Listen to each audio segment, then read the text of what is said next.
Hello, everyone. How are we? Hello, Shane. We are starting now, pretty much.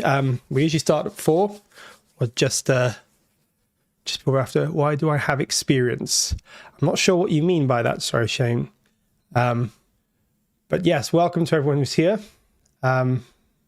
Cosmodium, I think you're with us as well. I'm still getting used to having my chat.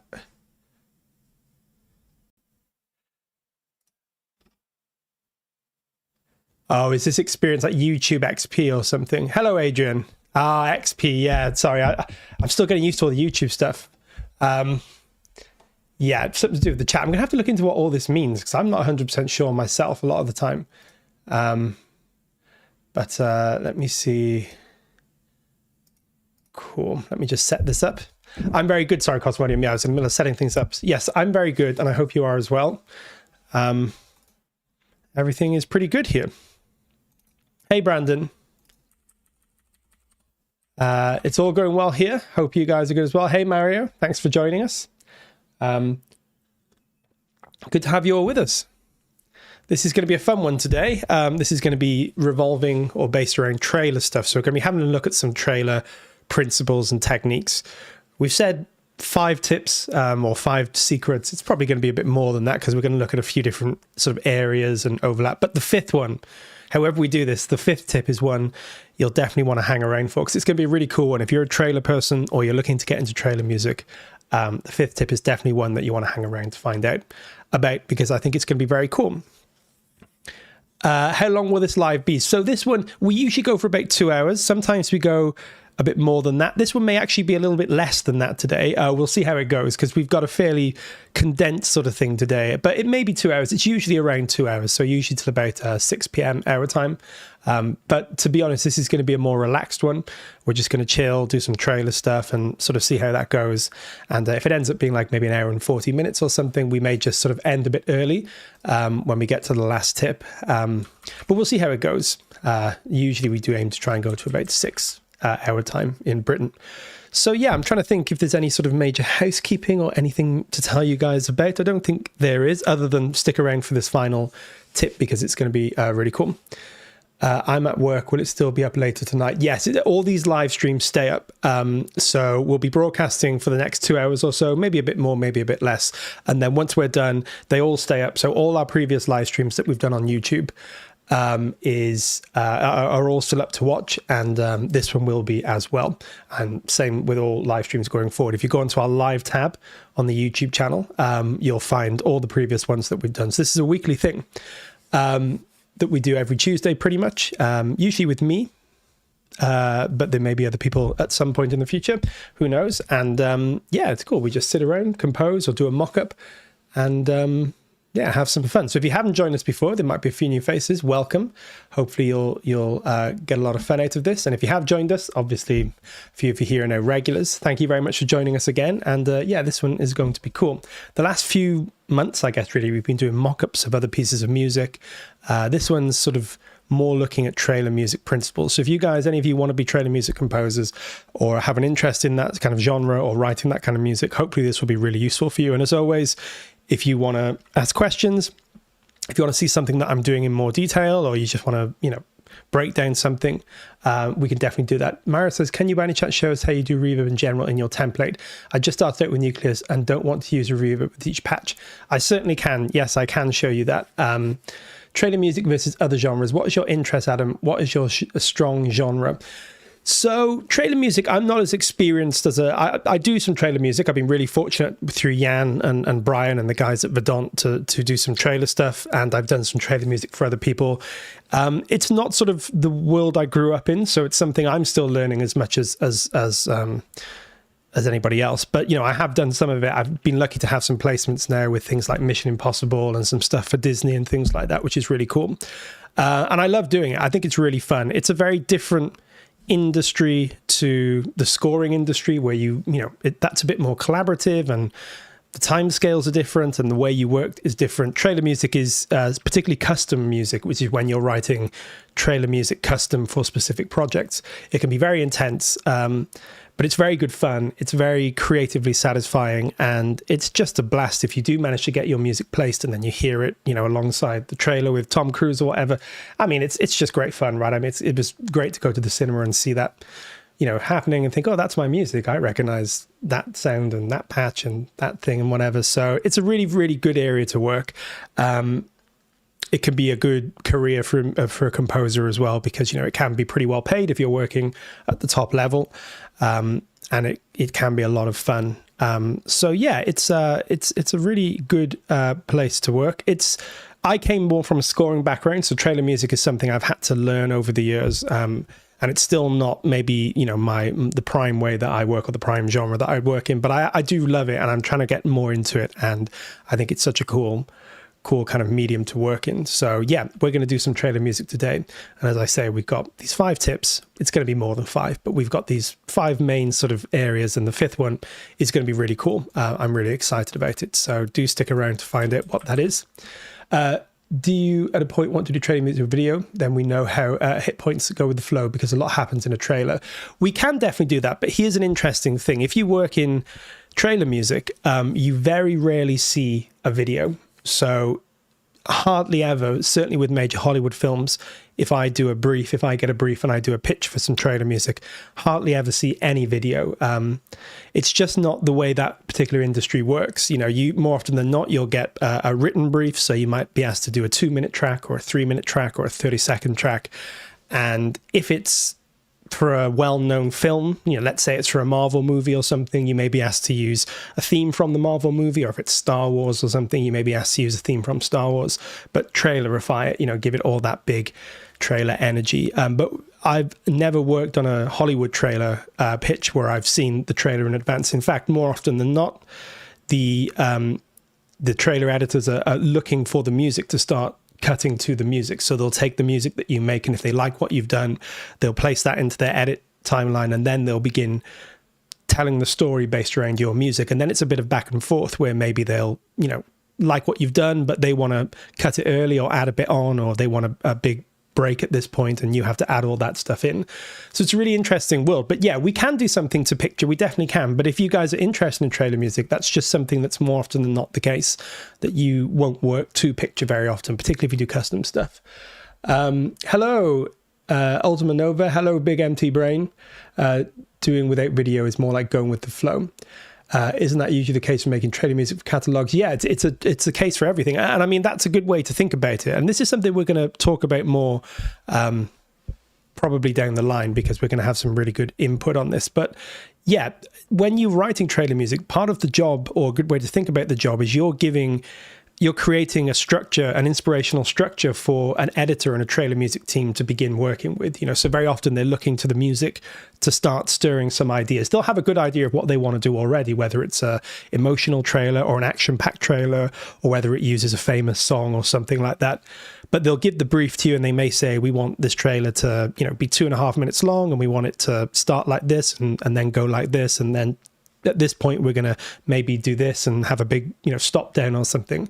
But they're looking to you to kind of interpret that in a musical way and then send that to them, and then they can hear that and think, oh, I really like this, and I can start to imagine how I could place my shots and structure the story around this kind of 2-minute track or something. So yeah, it's quite a cool, that's another really cool aspect of the job. Is part of the job is sort of providing an inspirational structure and bed for the trailer editors. And then it can sometimes be a bit of back and forth if they like what you've done, but they need some changes. New to Audio Imperia have got it on flagship bundle. Hey, that's great. Well, I'm glad you guys have got it on the bundle and the anniversary sale, because that was really cool sale, and I hope you're really enjoying everything that you bought, which is cool. I know that trailer music can take weeks to months to be ready for release for the industry. Yes, if you do catalog trailer music. So in other words, if some people, there's broadly speaking, two different areas. There's writing albums for industry, you know, and they'll be pitched to the industry through big labels who work with the industry. And that's one half of the industry. And then the other half is customs. This is a generalization, but customs, where you may work with producers who work with the big trailer labels, and most of the major films these days use custom music. So they'll want a cover of a famous song, or they'll want a bespoke piece of music that uses the themes from the film. And that's a whole different industry, and that's a much more condensed time frame, where sometimes you'll have maybe 3 or 4 days if you're really lucky. More often than not, maybe 2 or 3, sometimes 1 or 2 days, sometimes half a day or a day, if you're really on a tight time frame. So yeah, there's 2 quite different industries. So you are saying in trailer music, you first make music and then directors make the cuts to fit the music in most cases. It's a bit of a back and forth, but yeah, generally speaking, that can often be the way it works, is that they will take the music and they will take a track that they like. If they find a track from a composer that they like, they will begin working with that track and fitting things to the track. And then very often they may say, oh, well, we need the first 30 seconds to be condensed down to 20 seconds because we need a big hit at 21 seconds or something. So then you may get notes back that say, we like what you've done, but, can we shorten this section? Can we add a hit at this moment? Can we change this? Can we add a bit more energy here? And then you may rework your music and send it off to them, and they'll carry on working with that. So there's a back and forth, but yeah, I think my understanding, because I just send the music and the rest is done by Verdant and Brian, all these incredible people that go off and work with the great trailer houses. But my understanding would be, yes, sometimes there might be a very rough edit or a rough idea, and there will certainly be a plan in terms of how they want the trailer to look and feel. But very often they will cut to the music. They'll find a track that they like, or a number of tracks. Sometimes they might use more than one, and they will cut to those tracks, and then there will be a back and forth process to get the music to fit. Sometimes they'll fit the edit to the music. Sometimes they'll decide they want the edit to be a certain way or need to be a certain way, and you'll have to change the music to fit that. So it's a very fluid process. It can be a lot of back and forth. Like really slow motion. Hey, everyone. Thank you for joining us, Cronus Ferris. Interest, I didn't know this. Man, it seems I missed some important stuff. It's okay if you missed anything. As I said, we've got a few tips on trailer music today, and the fifth tip is a really cool one. And anything that you missed today, you will definitely not, you haven't missed anything is all I'm going to say. You haven't missed anything, because the real good stuff is going to be coming down the line. My question got lost, but I was thinking, would love to get your advice on crafting great hooks and how to weave them through the third act structure effectively. That's the hardest part, I find. I agree, and it's something that I really struggle with as well. Yeah, we can maybe have a look at that today as well. Maybe looking at things like signature sounds, hooks, and talk about the major elements of trailer music. Customs usually have several composers pitch into the editors, and then several editors going for the trailer house pitch, and then yeah, that's the other thing as well.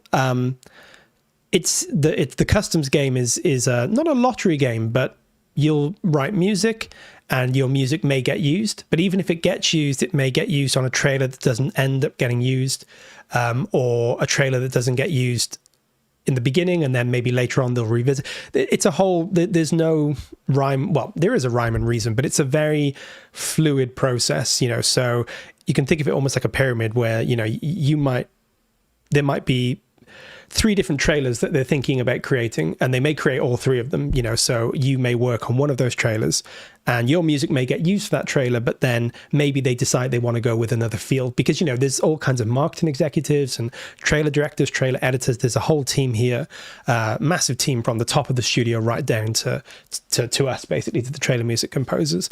And yeah, it's sometimes the case, like I've been in situations where I know they've edited a trailer to my music, because I've been told, oh, you need to make some edits, and they're going to be working on the edit tonight. But then it doesn't happen. It doesn't land.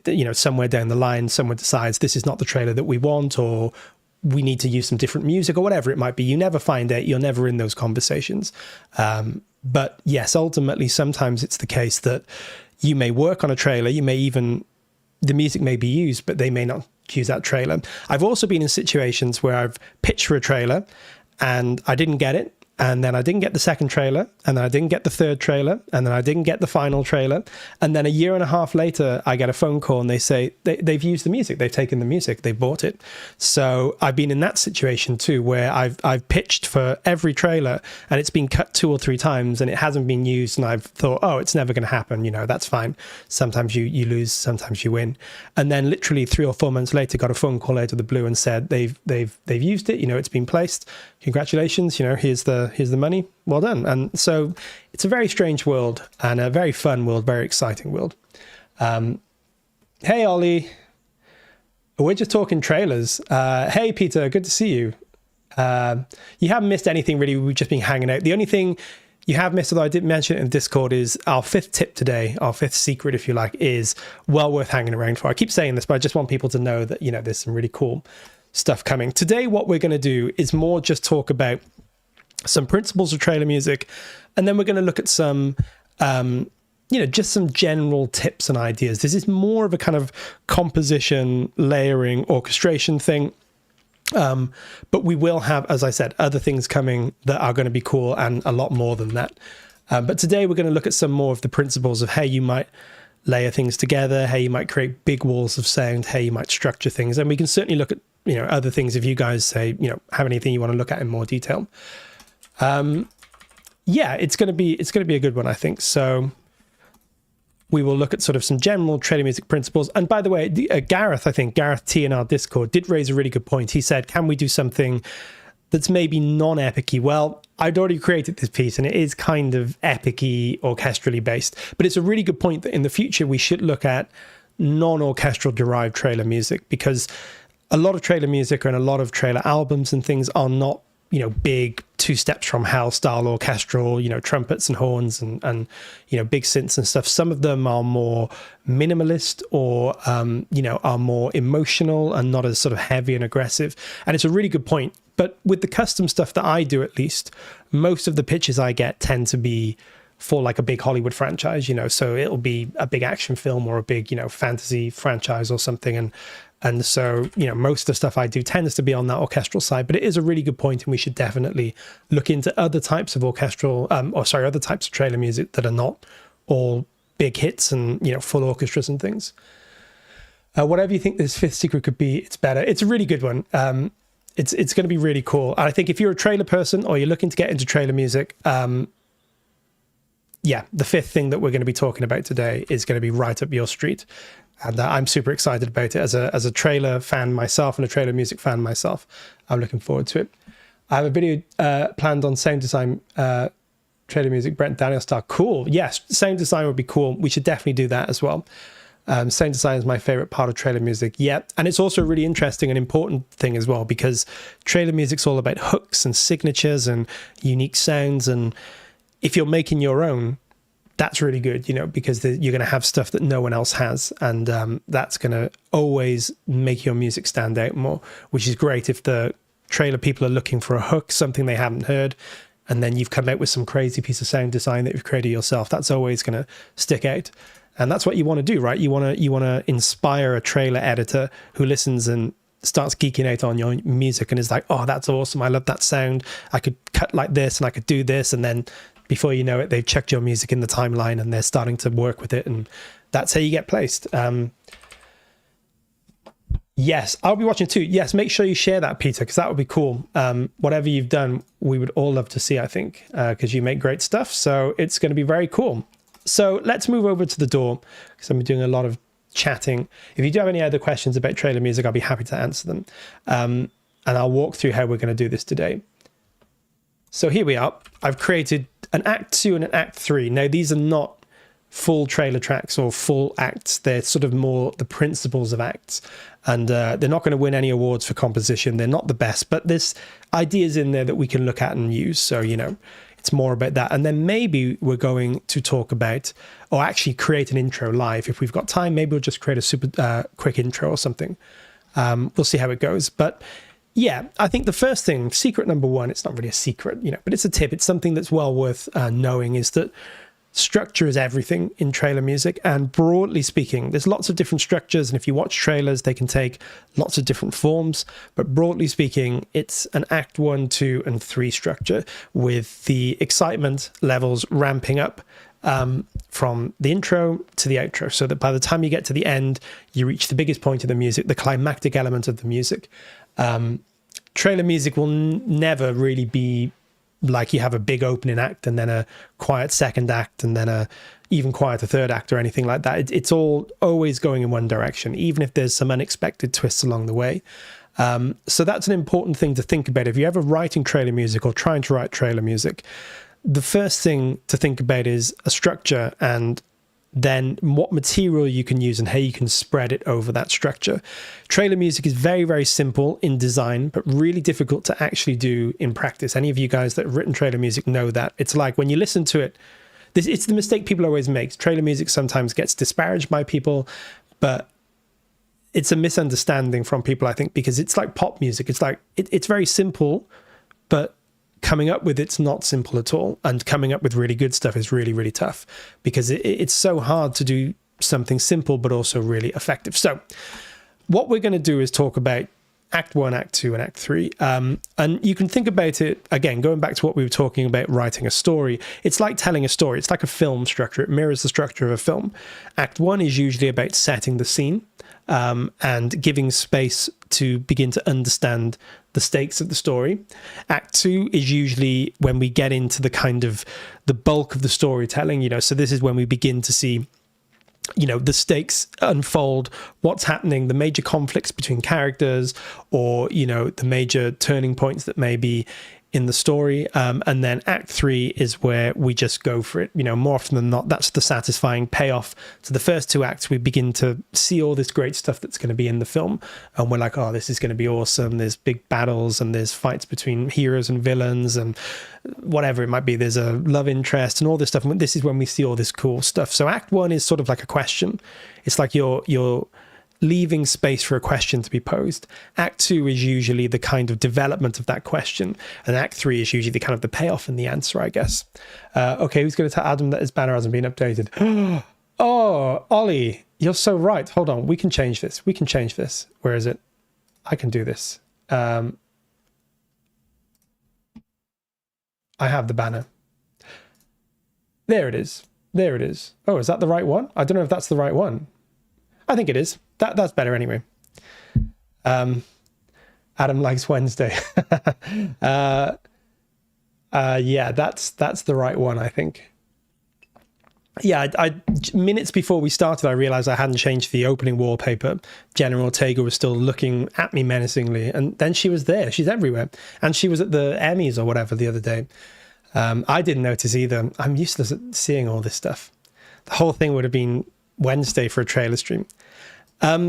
Yeah, so what we may do is we may break down Act 2 and Act 3 here, and then maybe we'll write Act 1, and we're just going to sort of go through each of these things. So the first tip really is the structure. With trailer music, you have to get the structure right. You'll never really be able to work as a trailer music composer unless you understand the structure. And it's a relatively simple structure in terms of there's usually 3 major acts. There can be stop downs and breaks and pauses and, build ups and things. But on the whole, you're going from sort of loud to louder to loudest, basically. Or maybe not loud to loudest, because you can have a quiet opening act. But intensity wise, you're going from the lowest intensity to the highest intensity. And you're looking for a kind of story to be told. So very often sounds that you hear in Act 1 may appear in Act 3, and it's a kind of payoff again, like something that you heard or something that you introduced in Act 1 may come back in Act 3 in a slightly different way, or maybe develop through Act 2, that kind of thing. She's been staring at us the whole time. I know General Ortega has been, maybe she likes trailer music. I don't know. Maybe she's thinking about quitting acting and getting into customs. We should ask her, see if she knows what we're talking about. Maybe she bought the anniversary bundle and she's working with Nucleus at the moment. Who knows? I mean, it could be happening, right? Okay, maybe let's listen to Act 2 and Act 3, and then we'll just sort of talk about some of the orchestration principles of those, and then we'll go back more to the structural thing and look at maybe creating an intro or something. And we'll talk about why this is an Act 2 and why this is an Act 3. Adam, new banner is in Slack. Sorry. Okay, I'll try and open it. I can't open Slack because people will see. Maybe I'll go back to just chatting, and yeah, you'll see all our inner workings. You know, you can't see the secret base, guys. You can't see all the projects we're working on. That would just be too much. But if we go back to just chatting soon, maybe I'll change it round. Okay, so let's listen to Act 2, and then we'll listen to Act 3, and we'll talk about why these are Act 2 and Act 3. And like I said, this is not really about the composition. These are not going to win any awards for composition, but you will get an idea of what's going on in these. So here's Act 2.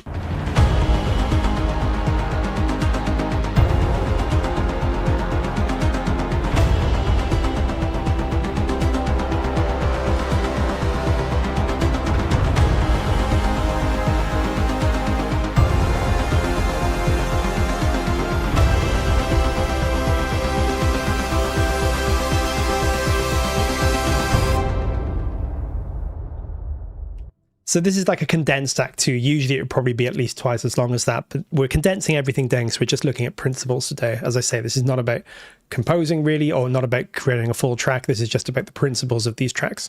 So that was Act 2, and let's have a listen to our Act 3 now.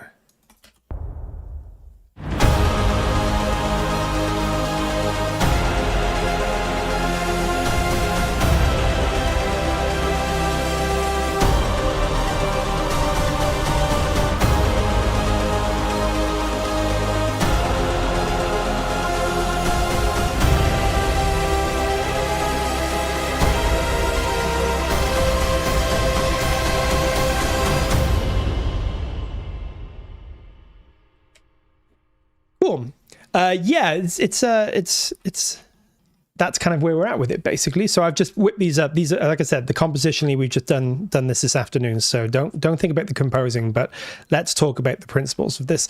The first thing to say is, can you hear a difference in intensity between the two acts? Let's play a few bars of Act 2 again.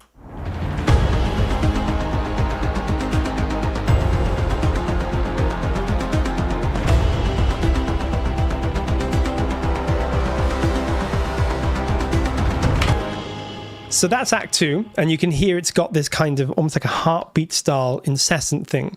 But sort of compositionally and arrangement wise, we haven't hit full throttle yet. And then as we get to this point, Act 3, let's listen to a few bars of this. You'll hear a noticeable increase in intensity, even though it's essentially the same chords with one slight difference. There's not a huge amount going on that's different, but what is going on is an increase in intensity in every way. And we'll look at how that's been done.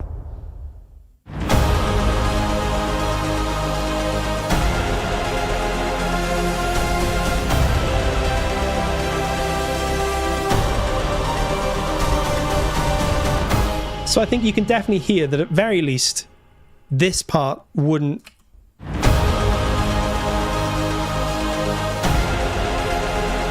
If that was Act 2 and then this was Act 3, that would never work, right? Like, you can't have this and then go into... You can't do that. So this is what I'm trying to say about that idea of increasing intensity. Even though it's the same idea, even though not much has changed, the intensity has increased, and we'll look at how we've done that. Oh, thank you, guys. I've just been reading quickly through. I'm glad you're liking it. The just for crisp and punchy hits. That's all. We'll have a look. We'll break it all down, but that's mostly, there's a few tricks in there, but that's mostly just kind of hits from Artifact Reanimate. So yeah, you can hear, first of all, structurally, we've increased the stakes. Let's have a look at how we built this track, almost just sort of section by section. The first thing to say, these tips are all going to be a little bit muddled around, but you know, they're all kind of in some ways connected.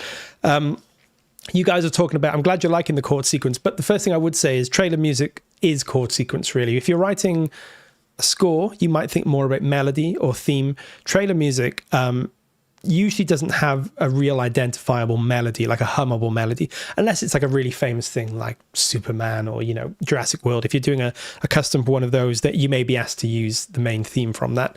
But trailer music like this, which is a little bit more of a kind of generic piece of trailer music, the melody is not really important. In fact, melody usually gets in the way of dialogue and distracts people from what's going on. So you're usually encouraged to not think too much about melody or to try and distract with the melody. So chord sequences are always the first thing that I would look for in terms of trying to build a structural thing, either a signature sound or a chord sequence that I like. And there's all kinds of famous ones, like the famous, you get like A minor, F, then C and G, that kind of thing. I'm using a pretty well tried and tested trailer sort of chord sequence here, which is this A flat, and then we're going to go down to the relative minor. So say your root note, then the relative minor, and then we go down to this C major. So it's taking what should be a minor there and taking it into a major. I adjust for Crispin. It's more hooky. I like the 3-4 note motivic stuff. I agree. Famous Jurassic World. I'm working on trailer cover of that. Are you? That's cool. Definitely send that to us on the Discord when you're done with it. Yeah, the Jurassic Park trailers or Jurassic World trailers are really cool. And I know that Peter's done some stuff that's been placed on various Jurassic World stuff as well. So definitely check that out. I think he's put some of that in the Discord too. So yeah, if you're thinking about being a trailer music composer, structure is important, and finding two things really. It's usually a hook, some kind of simple but effective idea that you can use and reuse, and or a chord sequence, something that you can anchor your piece around. And it's nearly always a very simple chord sequence, right? You wouldn't have trailer music that has chords like, you know, or very, very rarely, and this kind of stuff. You know, it's all minors and majors. And then you may sometimes have like a, let me bring up Ridiculous actually, because we can probably, here we go, Ridiculous. Be easy for you guys to see if I'm using that. Hey, no problem, Peter. No, it's great. It's great that you sent that to us. It's really cool music as well. I loved it. It was really good. So if I just maybe take this back to C major a second. So mostly it will be minors and majors. You may occasionally use something like a minor with the leading tone. You know, something like that is something you might hear in trailer music.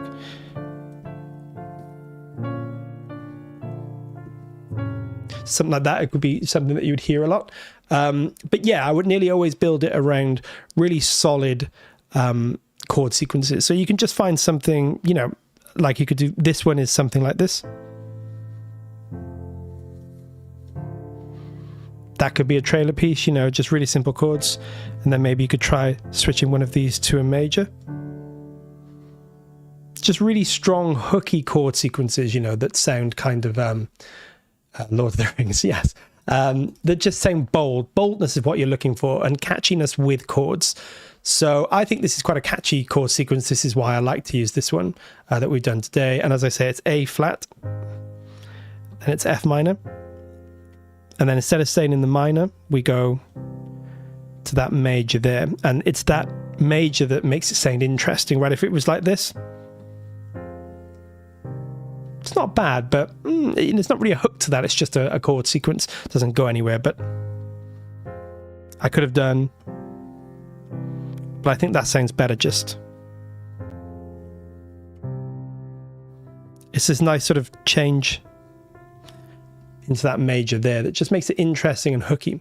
Thought you better play the Lord of the Rings theme. No, I wasn't. Which one? This one?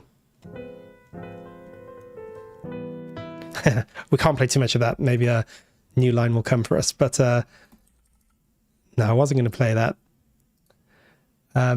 I do that a lot for superhero trailers. Yeah, that major, you know, that, I mean, Avengers is based on that. You know, that sort of change to the major. Yeah, same here. It's just a very, very kind of, it's good because it starts with a bit of that minor feel, but then introducing that major just lifts things and brings kind of hope.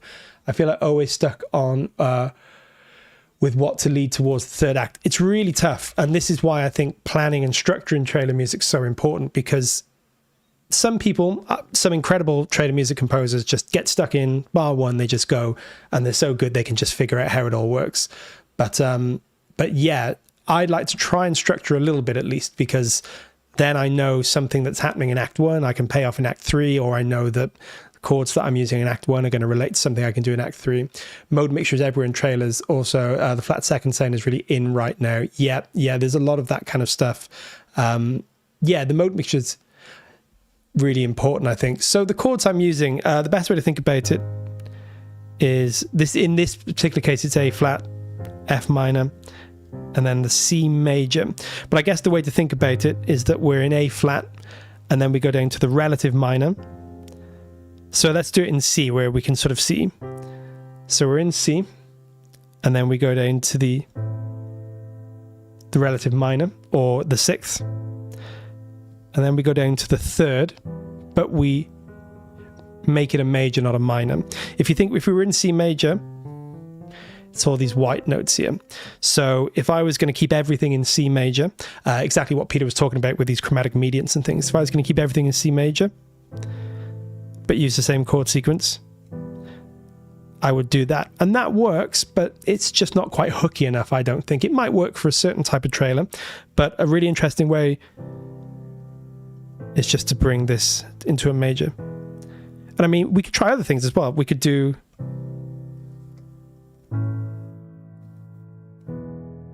Or we could do it the other way around. Maybe we do... That's quite a cool one as well. I could see that working. So this is where we've swapped. Instead of making the third chord a major, we've made the second chord a major, and then the third chord back to a minor. 28 days later, yeah, it does sound a bit like that. But yeah, with chord sequences, usually it's a 3 or 4 note chord sequence, or 3 or 4 chord sequence. This is a 3 chord sequence, although it does change. We'll see that in a minute at the end. But yeah, usually trailer music is 3 or 4 chord sequence that will repeat, will sometimes change slightly, will have that hook, will be interesting in some way. Because again, you can't do anything melodically that's interesting, right? You can't write like a, I don't know, right? Unless you're doing a Star Wars trailer. But if you write something like that, trailer music person's going to be like, or trailer music editor's going to be like, no, it's too busy. I can't use that. It doesn't have the right rhythm and feel. So everything is chordal, really. And then it will be hooks or signature sounds or some interesting way of using those chords that will get the trailer placed and get the trailer interesting to people. So yeah, let's have a look at what's going on in this one. Now we looked at the chords. And I'll show you how I kind of built these things up. Let's talk, generally speaking, what we've got going on in Act 2 here. The first thing we've got is these strings.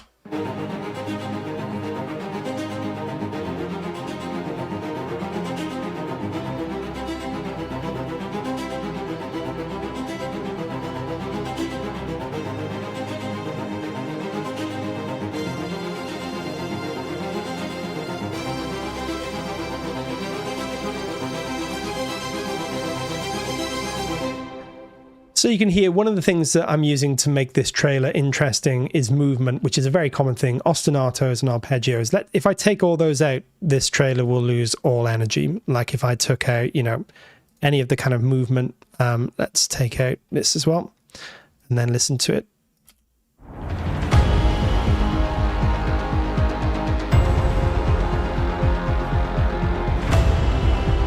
It's okay, it could kind of work. It doesn't sound too bad, but I think the movement is really what's giving it that kind of interesting, propulsive momentum.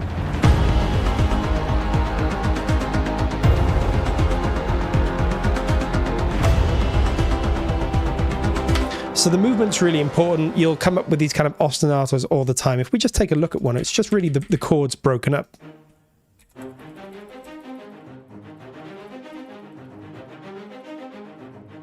And then to that major. So we listen to that in isolation.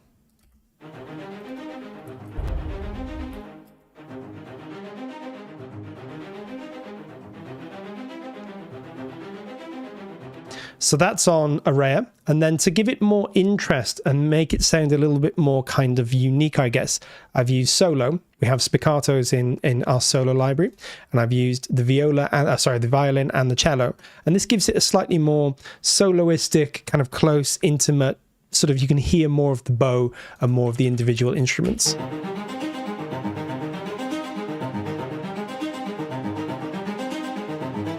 And then it's also up here in our cello.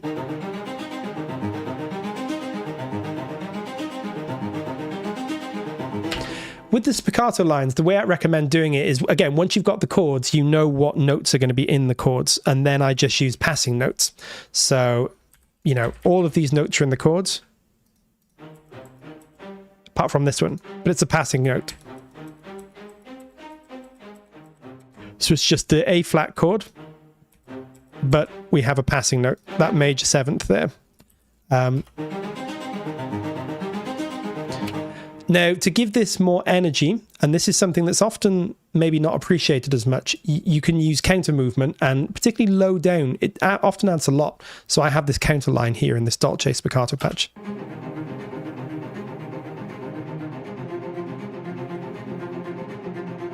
So that's adding a lot, because without that, it sounds like this.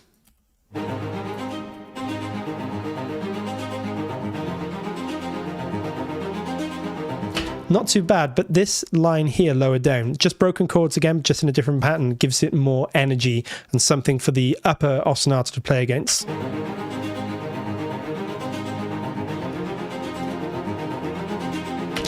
And yes, Peter, you're absolutely right, 6/8. So if you think about it, most trailers, not all, because it depends, some trailers may use odd time signatures like a 7/8 or a 5/4. Most trailers are going to be either 4/4, so 1, 2, 3, 4, or 6/8, and very often if something's in 4/4, when you actually look at it, it's really in 6/8 in the sense that there's a lot of triplet writing. So I could have done this in 4/4 and used triplets, but I'm actually just doing it in 6/8, and that gives me the triplets already. But yeah, it depends on how you count it, but it's a good energy thing. It's 1, 2, 3, 4, 5, 6, 1, 2, 3, 4, 5, 6. So it's a good balance of, it has some momentum to it and it has a kind of pace to it, but it's still in a recognizable time signature. It's a good build section with 8 ostinato. Yeah, it works with the ostinato too. And I mean, again, this is the other thing, right? When you deliver your trailer music to trailer music editors, they'll have all the stems. They'll take all the long strings, the short strings, which we'll talk about in a minute, the brass, the synths, the choirs, etc. And they may decide, very often I'll hear something that I've worked on and I can hear that they've muted one of the stems, or they decided, we don't need to hear that sound, those ostinatos don't need to be there, or the brass can come down, or we only need the low brass at this point or something. So very often, something that I sometimes do is I put more in the trailer than I think is going to be needed, but then all the stems are there and they can use it. So for example, there's choir in this, which may never make it to a final trailer. I mean, this is not going to get placed, but if this was to get placed, this choir, it's very quiet in the mix. But if a trailer music editor had all the stems and loaded this in and heard the choir, they may think, I like that choir, I'm going to bring it up. It works for the track, the tone of the trailer that I'm working on. Or they may hear it and say, no, we don't need that. And they'll just mute it and it'll be gone and you'll never hear it again. So yeah, that's another thing as well, is sometimes you can almost overwrite slightly, but keep it low in the mix. And then when you send stems on, if the trailer editor likes what they're hearing, they can bring it up a bit. If they don't like what they're hearing, they might bring it down. Maybe we'll talk about how to stem things out as well in this video. So yeah, we have this, and it's comprised of some really simple things. Very, very quiet bass notes, and we'll talk about why they're quiet in a minute. Just playing the root notes, and up here as well. Just nice big marcato, so you get a big attack and then a slightly longer decay. Then we have our ostinatos here, and we've sort of heard them already. So they're doing this, a combination of the solo, array, and dolce shorts.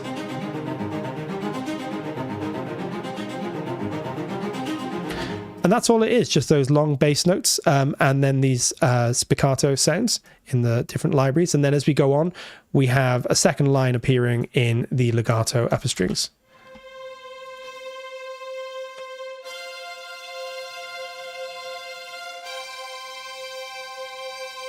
This just fills out the frequency spectrum and adds more tension, because we've already heard the whole thing once. So if we just repeated it with nothing else happening, it's already going to start to get boring. And the last thing you ever want to be in trailer music is boring or too repetitive. The difference between sort of okay production music and good trailer music is repetition, but always with tiny kind of changes, additions, movement, things that just add a lot of life and energy that may not be in sort of more generic music, if you like. Hey there, Shane. Thanks for joining us from Trinidad and Tobago. That's cool. So yeah, as we go through, let's listen again. First time round, we just get the low strings playing the root notes and then this ostinato in these different strings.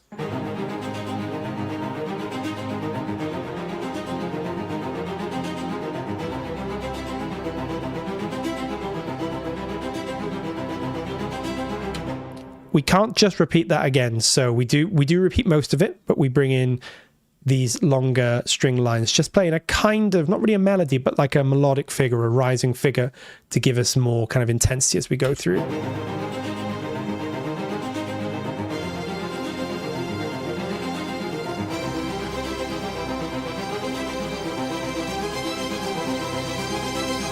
So just adds a bit of intensity, takes us to the back end of the second act. You know, it's not the back end of the whole trailer, but the back end of the second act. Hey, Caprani, thank you for joining us. It's great that you can join us again. The only other thing I added here is very, very subtle. You can almost do without it. Just another small spiccato.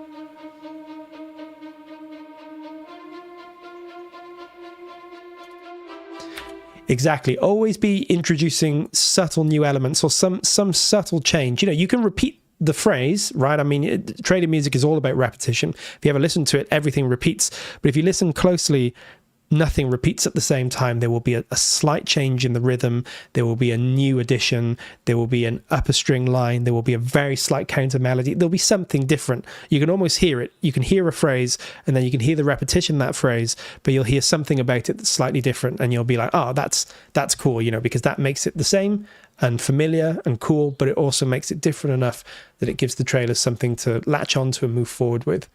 Yeah, so it's really, really good technique to do that. Let's go on to the brass, have a listen to the brass.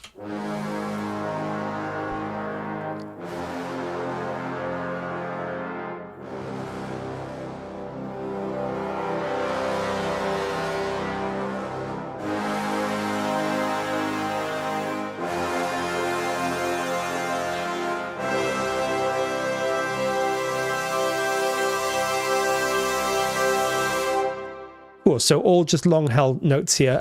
You'll notice, just to start off with, did the same thing here. In the back end, I introduced those trumpets. Same with the upper strings. So you can think of the trumpets and the upper strings as sort of almost working together here to kind of create that intensity in the back end.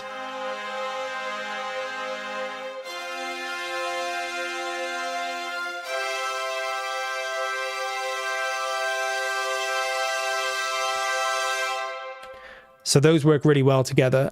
You don't always use trumpets in trailer music, but for this one I did. Same thing going on. Low brass is just the root notes, same as the basses in the strings.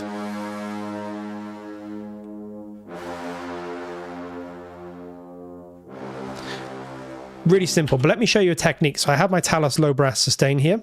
Let me just close that down. Talos low brass sustain, sounds great.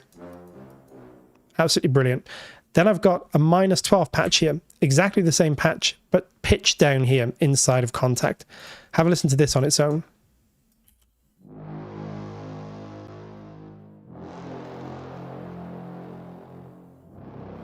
Really cool, right? It's like larger than life, and it's great because it's organic, but it has this weirdness to it and this sort of big, almost unreal kind of bass edge to it.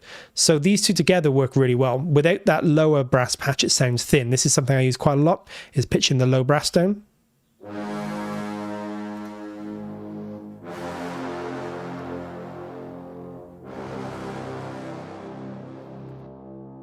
Adds so much. It's quite low down in the mix, but it really thickens out that brass. And trailer music, nearly always, unless you're writing in a certain style, like maybe a horror track or something where it's much more minimal, or a drama trailer with a big sort of actiony thing, if you were doing a superhero trailer or something like that, very often it's a very full sound, certainly as you get through to Act 2 and Act 3.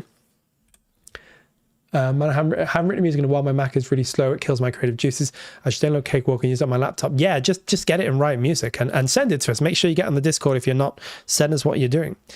So that was a little tip. Yeah, -12 low brass. If you got Talos or something like that, instant kind of fatness and warmth. And then the only other thing really going on here is I'm using Poseidon at the beginning of this. Poseidon is our brass library, or one of our brass libraries, but it's got these great wave motions. And I was almost thinking of this as like a sci-fi track. When I started writing it, I was like, it sounds quite sci-fi. I can imagine this being used maybe for a kind of sci-fi film or something. And one of the hallmarks of that sci-fi sound is these long brass chords. It's almost like a brass fanfare. We think about it with like 2001: A Space Odyssey or something. It has all these connotations. You know, Star Wars obviously uses lots of big long brass. So I thought it would always be like not really a signature sound, but a kind of an interesting element to add to this was to have these long brass chords in the beginning.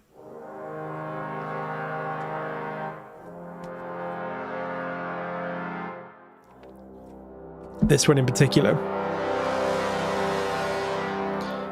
Only really happens there once in the beginning, but I think it adds a nice, I'll show you in context, it adds a nice sort of fatness to the whole thing here.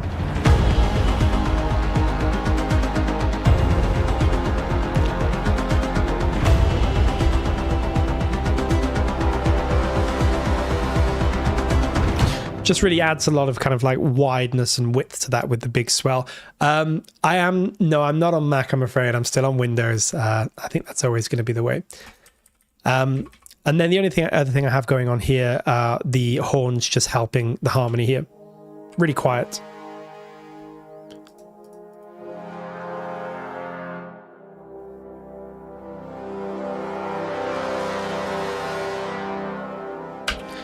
The second time around, we introduce our 12 horns patch, and it's doing at a lower octave the same thing as the violins. So this rising figure here. So let me just show you how that sounds. First time round, we get the chords.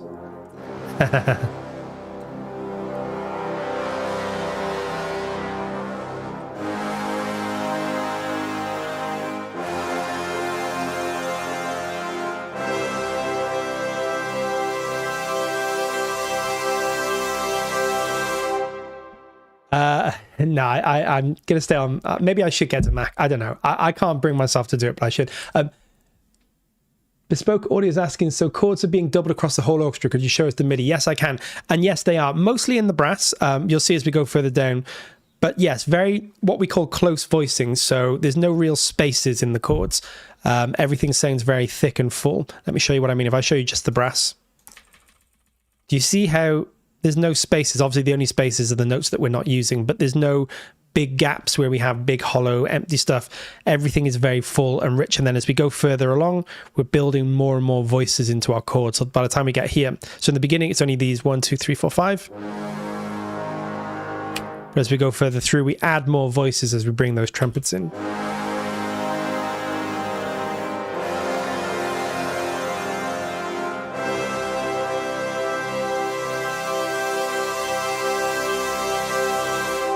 And that's mostly doubled in the strings as well, if I show you the strings on their own. Except that the middle parts are mostly being played by the ostinato. So we have the bass notes, same as the brass. We have the high notes that are adding extra octave sort of to the melodic figure that we have. And then the middle, to not make it too static and too muddy, where instead of using just long held chords, we're using the broken strings. And let me solo those strings, sorry.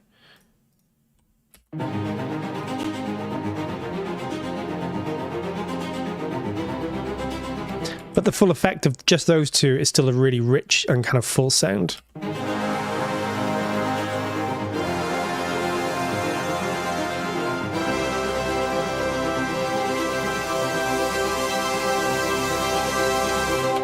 How do I control the volume? I will show you guys some of the mix. I haven't done much mixing on this really. I didn't have time, but I've done a bit, and I'll show you how I've kind of tamed everything and controlled it.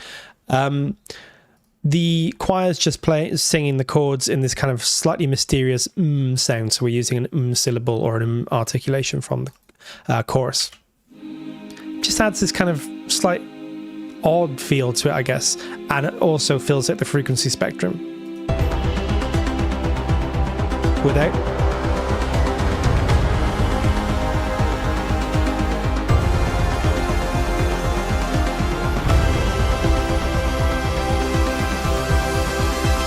Yeah, great point, Brandon. And to be honest, EDM and trailer music have a lot in common. You know, trailer music probably really is the synthesis of EDM and orchestral stuff. You know, that's really what makes trailer music is a combination of those two elements, I guess. A lot of EDM techniques. And it's a really good point. Yeah, lots of big chord stacks. And sometimes I use a kind of super saw in my trailer stuff. I haven't in this one, although I could have done, and maybe we'll get around to looking at that. But it's a really good point. Yes, it's a very full sound. You don't want wide voicing where you have, you know, lots of gaps and things, unless again you're looking for a very minimal trailer piece, which can sometimes work. But with a big orchestral piece like this, generally speaking, you want every note in between the top and the bottom note to be represented. Otherwise, it's going to be a bit thin sounding. Let's come back to the drums in a minute. Let's just take a look at our synths. So we have a kind of not really a signature sound, because again, it's not a signature sound, but we have a kind of character sound to this, and that's this. Take a look at this. It's this, actually no, triangular. So it's called triangular from photosynthesis. It's just a patch from photosynthesis. And what I was thinking when I was doing this, and this is something with trailer music you want to think of as well, is what's the intent with the trailer music? Most trailer music is themed in some way, in the sense that if you're doing a sci-fi piece of music, it may differ than if you're doing something for like dinosaurs or something for fantasy or something that's more superhero based. I was thinking this was almost more of a kind of sci-fi tinge sound. So I wanted one element in this that had more of a sci-fi sound. So I was looking for something and I found this.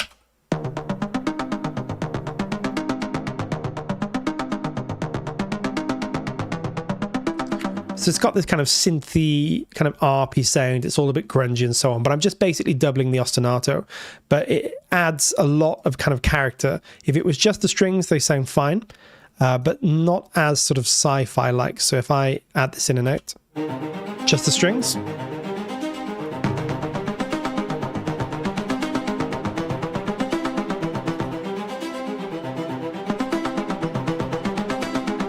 So really simple element, you know, it's just doing the same with the strings. It's not doing anything that amazing, but that alone just adds so much kind of character to it, you know. And if a trailer editor was looking for kind of sci-fi inspired music or something, they may just hear that sound almost like a signature and say, oh, what's that? I like that sound. You know, it's a certain synth or a certain interesting sound that I could use or bring up in the mix or something.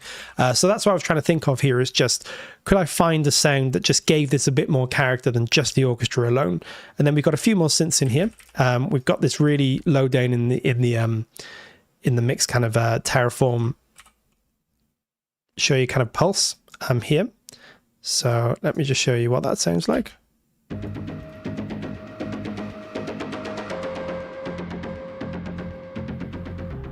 Like the movement in this, it's all built into the patch, and I like using sometimes pulses and stuff when they're low down in the mix. I wouldn't want to build a whole track out of it because I want to try and make it sound not too much like a kind of loop based thing, but loops are really, really useful, and particularly like this when you're just looking to fill certain things out. So that works quite well. And next down we have this.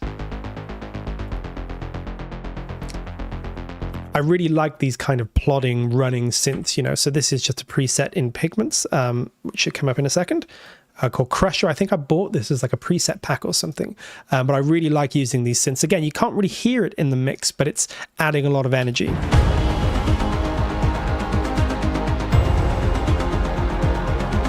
It's just there chugging away in the background. And then below that, I have a really quiet, sort of sustained, distorted synth.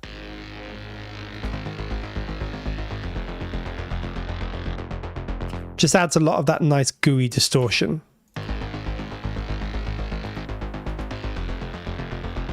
And then at the bottom of all this, I have a very, very simple sine sub, which is literally one I've made, just a sine wave. It can't get more simple than that, and a filter just to kind of shape it and so on a bit. Sounds like this. No problem, Chronosferus. Thanks for joining us. The most simple sound, but have a listen to how all this stacks up and think about this. This is something, a really big tip that I like to think about. Trailer music's all about full frequency. Again, in certain types of trailer music, it may be more minimal and you may have more space, but certainly for big superhero like trailer music, or if you get to the big back end and you need everything going, you pretty much want the full frequency spectrum from 20 hertz to 20,000 there somewhere. And the best way to think about it is like a house or something, or a building. You need solid foundations, and then as you go further up, things can become a little bit more kind of unique and so on. The sub provides just such a nice solid foundation. Really even, you can see there's hardly any movement in our meters here, a little bit here and there, but it's very even. So it's almost like it's a compressed sound, you know, but we're not compressing it. It's just naturally the way the synth is, but it's a very even full sound. On top of that, adds more frequency. So that adds a whole new layer. Then we have some movement with this gated bass.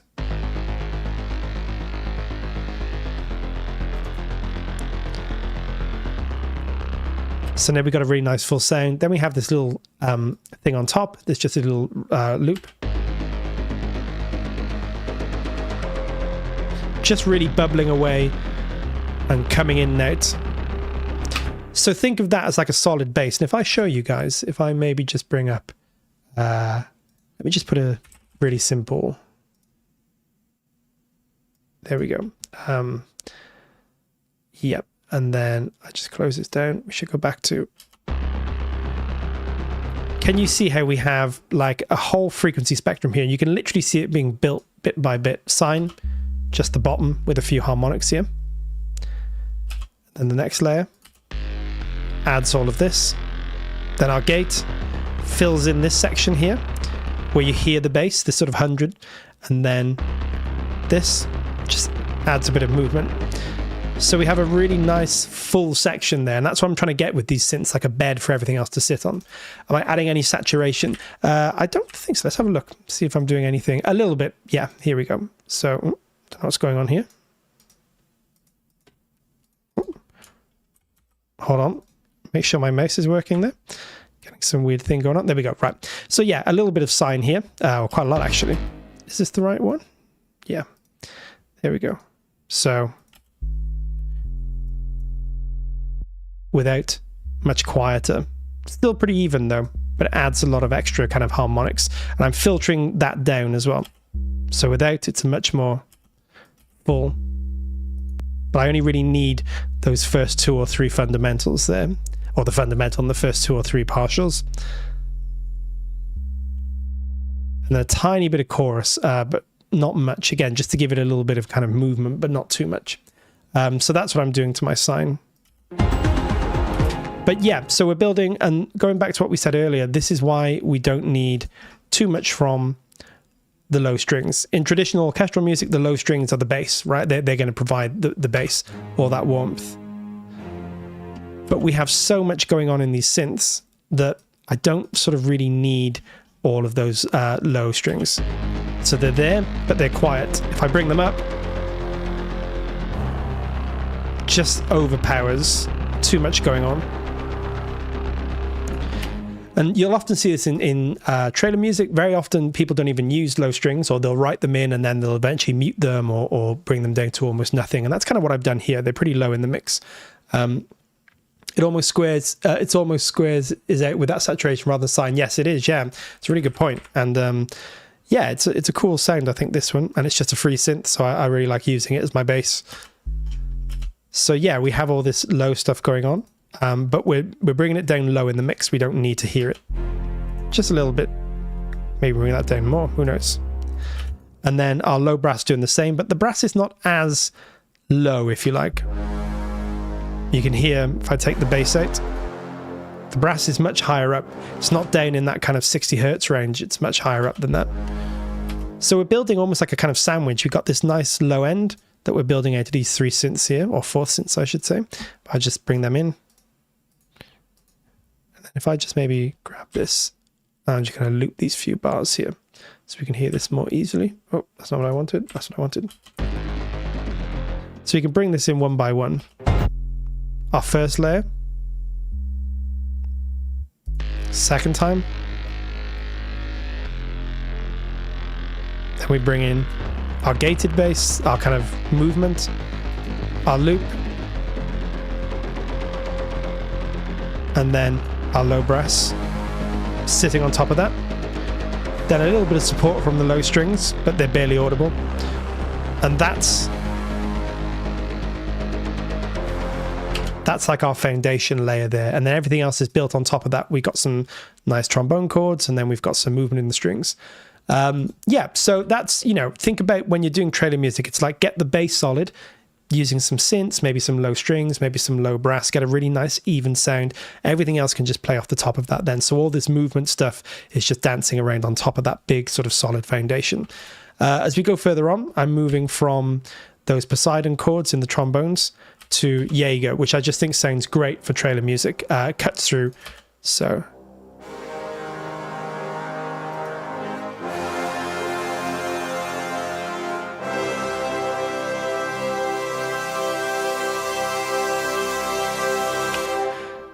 let's take a look at the piano. It's got a few pianos going on here. Another kind of loop here, which just fits with this one. They almost work as one. Just fills things out a bit. Then I have this piano, which is all clavier, our trailer piano. Just picking out those nice trailer notes. And we get that third. You know, that really brings that third out there. Just helps make that very obviously kind of major.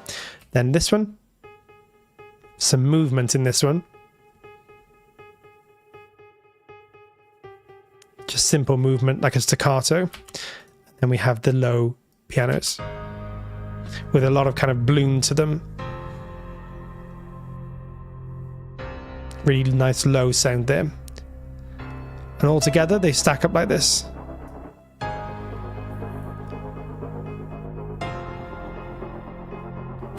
A really simple glockenspiel just to create the very top end and help those pianos ping out a bit more.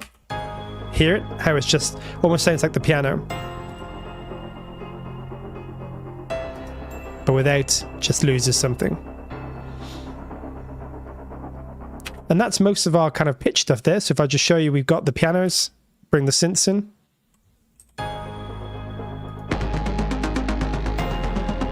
Choir. Pretty quiet. Brass.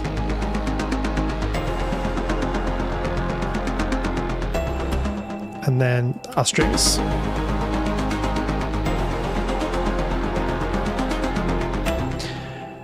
Percussion, let's move on to percussion. So you can think of percussion as essentially two layers. You usually have hits, which are our big downbeat percussion, and then percussion, which is the more sort of rhythmic movement stuff. So we have, these are all just hits taken straight out of Jaeger or Artifact Reanimate. We have this hit from Jaeger here. Really love that hit, just got a load of character and energy to it. I have this slightly more whooshy kind of sound designy hit. And I just like how they combine together. This one has a bit more of that kind of boom and that kind of bloom. And then this one is a lot more impactful. Together they work really well.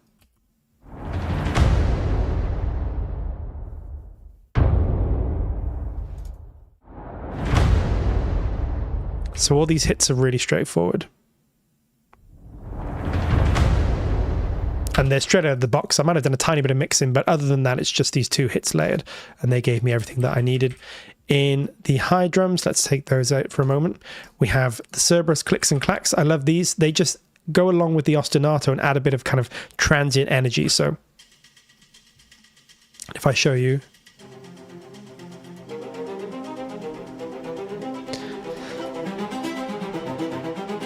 See how they're adding kind of a lot of kind of transient hit energy to that. So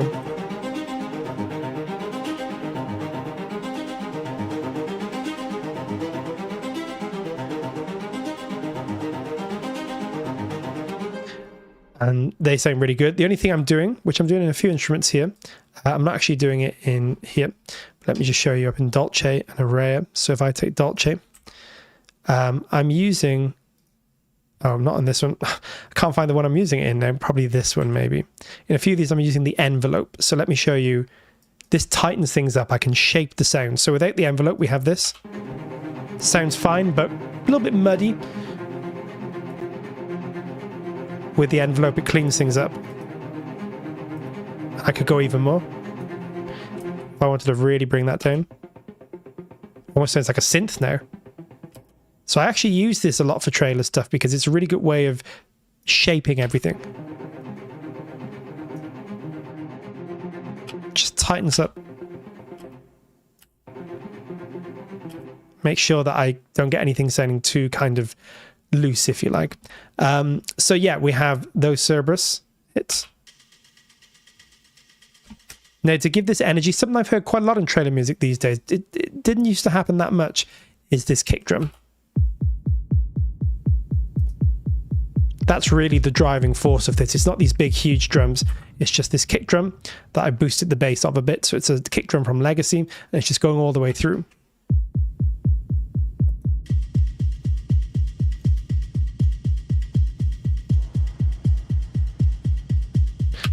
Really, really simple stuff for this whole section. And we have the toms just coming at the end of phrases, doing this little thing.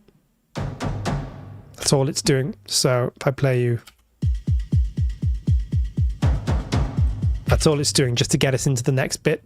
And then the only other thing to talk about percussion-wise in this first section are metals. So metals, usually in trading music, you'll think of percussion as separate things. It'll be the hits, the percussion, and then metals, which will be things like cymbals, or if you have like big trash drum hits or something, they might come under metals too. Metals add a lot of white noise energy, so it's all this at the top. Trading music has to have excitement, so all those top end frequencies need to be represented.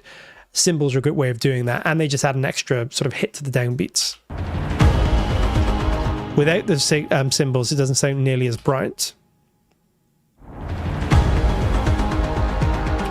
With the cymbals, it just adds a definite crash on those downbeats.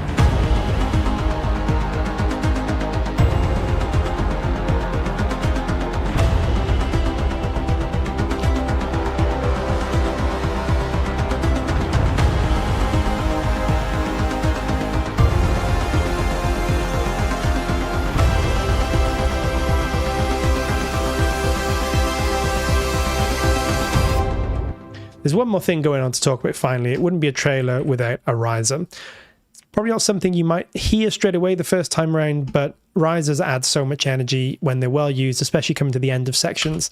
This is one straight out of Jaeger. I've just recorded it out. Sounds like this.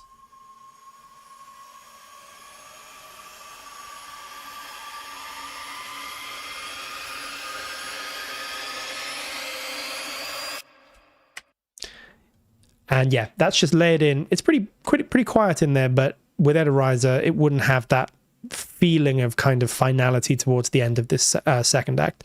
So risers and effects are actually one of my third tips, really. It's really important to get that stuff in. You can hear it without, it just loses a lot of energy.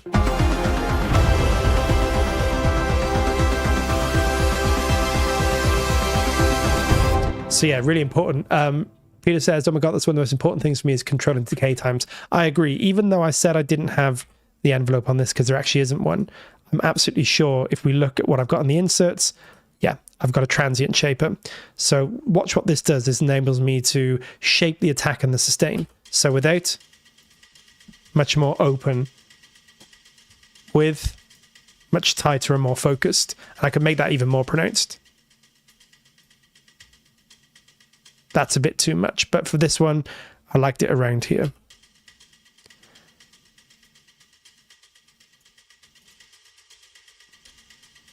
Really, really useful stuff. And you can get lots of free or easy to use, cheaper transient shapers. This is just a nice one from Kilohertz. A library like Damage 2 from AI would be a great addition. I agree. Percussion libraries are always cool. Yeah, and we always like to hear what you guys would like. So tip 5 is just Brian saying, don't be an ass. No, although that's a free tip. That's a bonus 6 tip. Don't be ass is a good one. No, Brian's cool. Brian's always very, very good with his feedback. And he's just such a good producer as well, So, yeah, he gives good notes. He gives good notes. And he's never said, don't be ass, although he's probably thought that, definitely. And it's a good one to live by. Or make it dope. That's definitely more Brian and Jan. It's got to be dope. But that's true, right? I mean, that's usually in the brief, make it dope. And to be fair, it's a good one to live by because it's like, that's kind of what you're doing with trading music. Sometimes you just have to get out of your head and be like, I got to make something cool. I just got to find a cool sound or just a cool hook.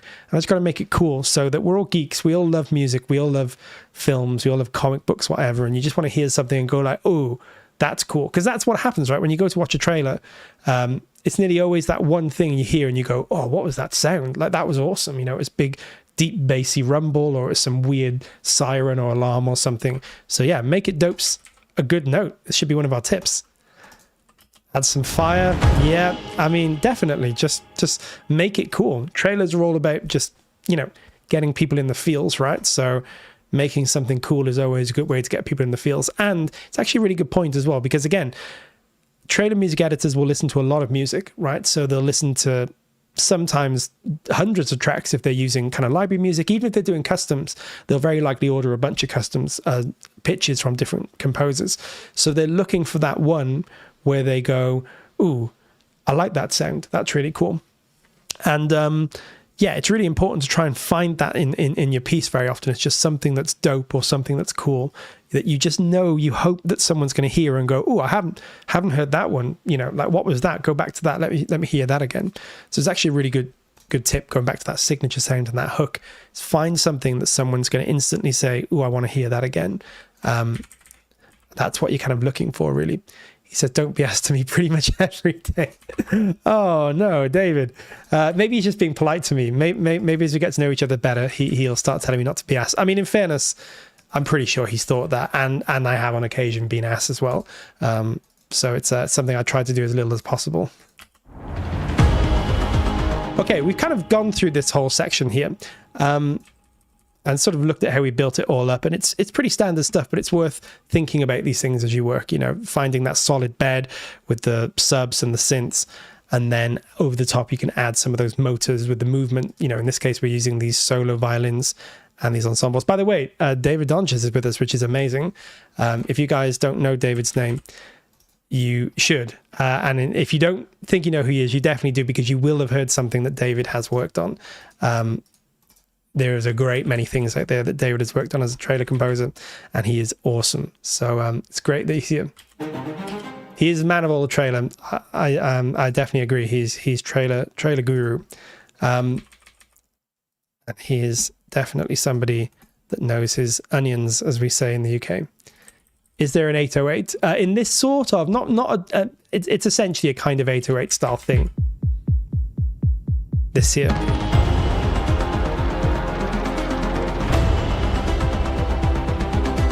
And yeah, it's just a preset from here. I think this one. We got loads. Lots of very cool drums here. Adam, you're a great teacher. What is making me realize is just how much layering I miss in my tracks when attempting to write trailer music. A new workstation will help. Yeah, I mean, layering it can be important. Don't get me wrong. I think you can make great trailer music with more simple arrangements as well. But I've always noticed, like, when I've heard other people's stems, there's a lot going on, not necessarily in terms of the number of instruments, but in terms of the representation of the frequency range, you know, so nothing ever really sounds kind of empty, particularly in hero, superhero action sort of stuff. As I said, in horror stuff, you may have more space, you know, and certainly in intros, you may have more space too. But as you get further through, you kind of don't want anything that doesn't sound dope. You know, you want everything to be bang, straight in your face. So let's listen to this third act again, and we'll talk about how it's changed, how we've managed to increase the intensity despite doing roughly the same thing.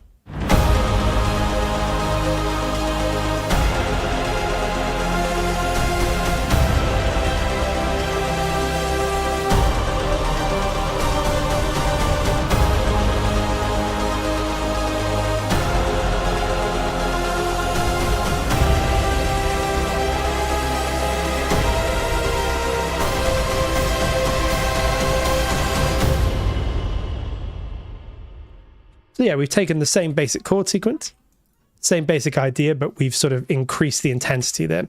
Let's see how we've done that. So first of all, we've basically just increased the arrangement in the brass. You've definitely heard David Donches' music 100%, probably many, many times. So the brass is increased in intensity. We've just upped the dynamic level, first of all. So in the beginning, we have a little bit more of a subtle. Here it's a bit more subtle. Second time around, much more. And that's pretty much true across the board. Same here with the trombones. Second time around. A little bit more intensity, and with the horns as well.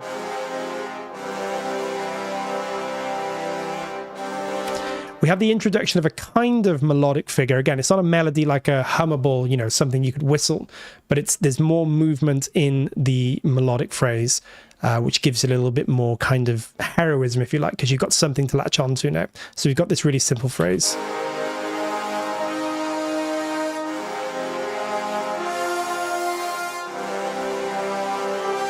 Again, very simple, not the kind of melody you'd hum, but it's kind of...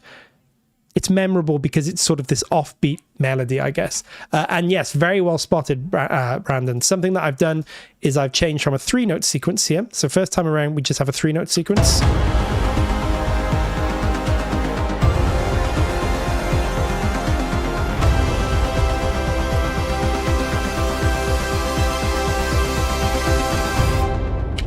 Second time around, we have a 4 chord sequence.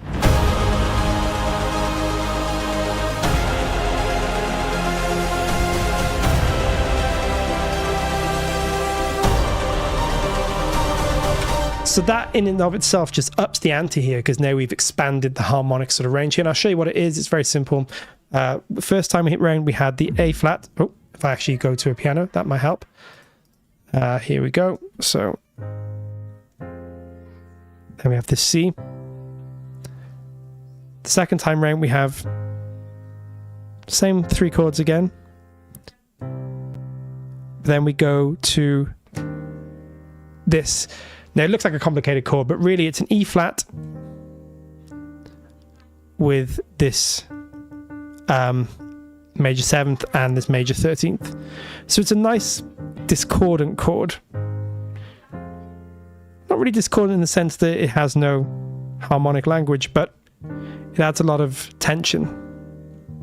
If we just went to the E flat, it wouldn't be quite as tense. It'd be like this. Which is cool, that could be fine as well, but I wanted this to have more tension at the end, so you want it to go up here.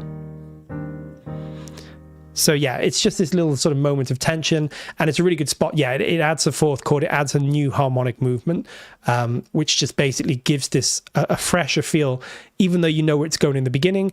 When it turns to that chord, there's a slight sort of difference there. The only thing I'm doing here really worthy of note is this horn is being doubled very quietly in the upper octaves by the trumpets. But it's very quiet.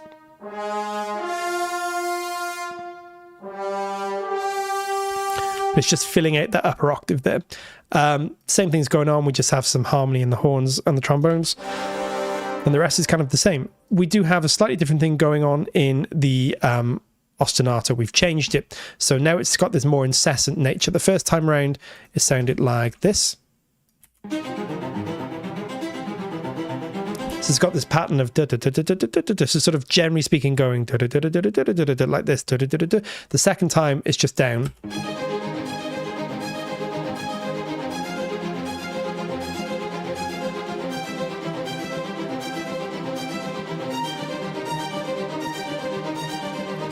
That kind of constant downward pattern as opposed to the up and down is just more intense, I guess, for one better word. It's really got a more strident feel to it. The first time sounds a little bit more enigmatic, second time much more kind of bold. That's probably the main thing that's driving this forward, really, is that change in rhythm. And then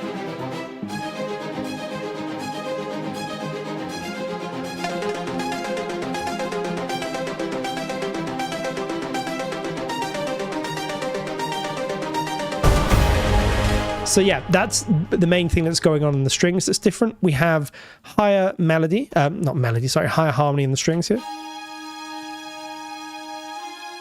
One of the things that is often needed with trailer music, even if you can't really hear it, if you ever listen to trailer music and it sounds really full and thick at the end, you may not be able to hear any obvious upper violins. But when you listen closely, you'll hear that they're very often doubling the horns or doubling the brass an octave higher.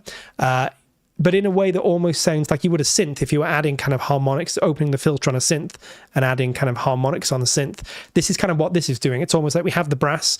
Now we need to expand it, make it sound even bigger. How do we do that? Well, there's 2 techniques I'm using. I'm doubling, or not really doubling, but adding increased harmony to the brass with the upper strings here. So you can hear. Without that, it loses a lot of energy.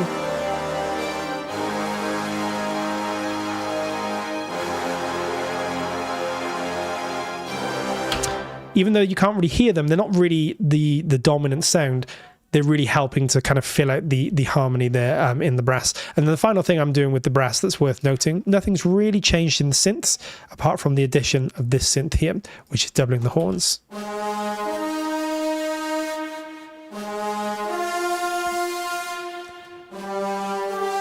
So if we play it on its own, it's this synth from photosynthesis. I just found it, called SN1923A. It's kind of the distorted lead sound. But all that good distortion helps to cut through, helps the horns to cut through. But you don't really hear this as an individual element. You wouldn't hear the synth and say, I can hear a synth. You just are noticing that the horns sound more pronounced. In the full mix, you can just really hear the horns.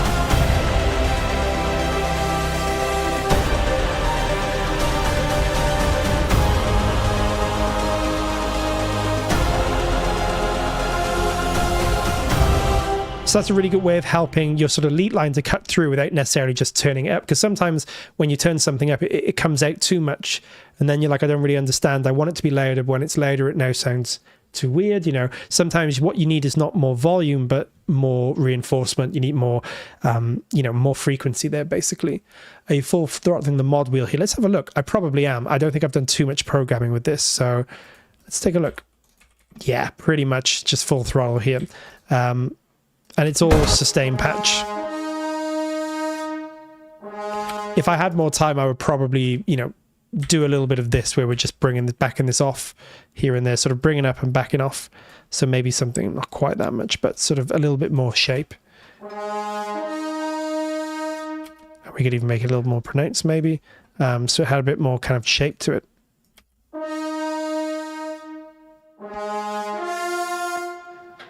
But yeah, for the purposes of this, I just kind of kept it full throttle.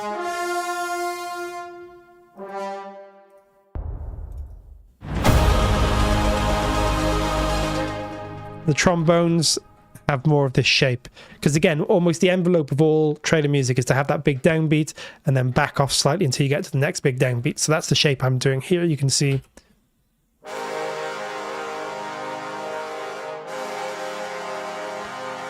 Just very slightly lowers the volume on that back end. Again, we can make it more pronounced, but I think it kind of works there because it's more of a kind of background piece, really. Let's just wait for this to save, and then we shall go through.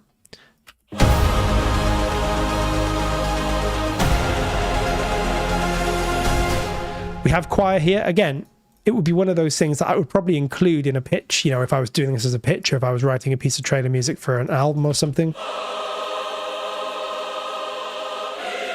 Just simple long held chords, but it might not, you don't have to have it. It might not be something that would work, particularly if you were mixing this for a full, trailer. You might decide.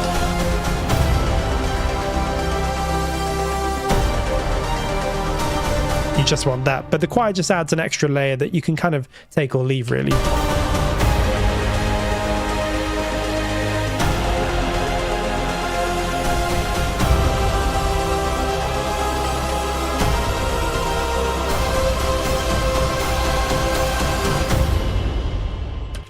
The hits are kind of the same. Percussion's kind of the same with a couple of important differences. The hits are more frequent. So you can see in the first, we've only really got downbeat hits. We got a couple that are sort of midway through the bars. Here we start to introduce these other hits here. So let's hear them. Same two sounds. But now we get these.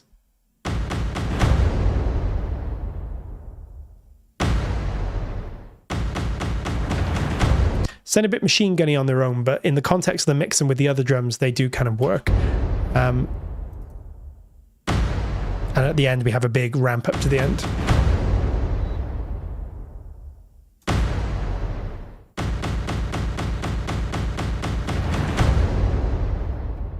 The big downbeat there at the end. And then in percussion, we have that supported with the introduction of Cerberus toms, which are kind of there in the beginning, but much more prevalent now. And the Grand Cassette, which is like a bass drum. Just nice, big, thumpy hits. And you can hear that's where those hits are coming in, supporting those kind of triplet figures.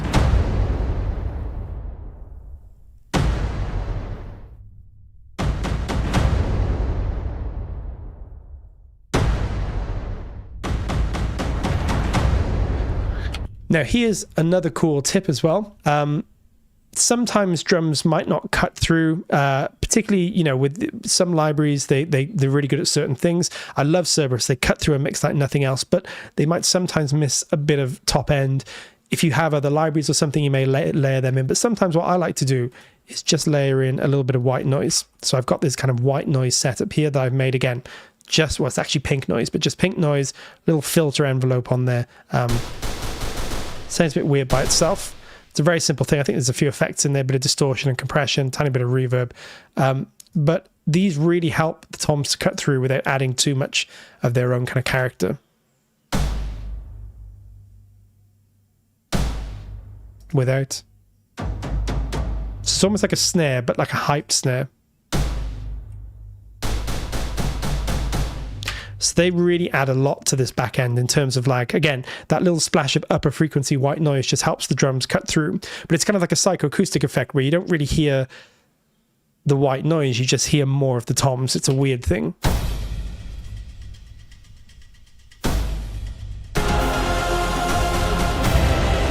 Without.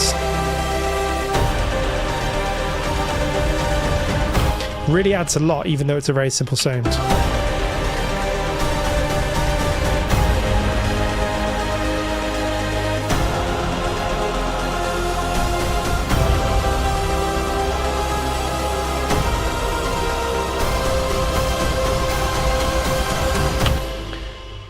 Really cool to see such authentic trailer sound with just the audio Imperia libraries. Yeah, I mean, there's a lot you can do with these libraries. You know, they do sound pretty good. If this is all you have, if you've got the anniversary collection or the flagship bundle or something, you can do a lot with what you have, you know. You can pretty much make, well, you can definitely make trailer tracks using just that stuff. One thing I find a struggle is keeping the drums really clean. I know just in the decay time helps and EQ arrangement helps, but any other tips?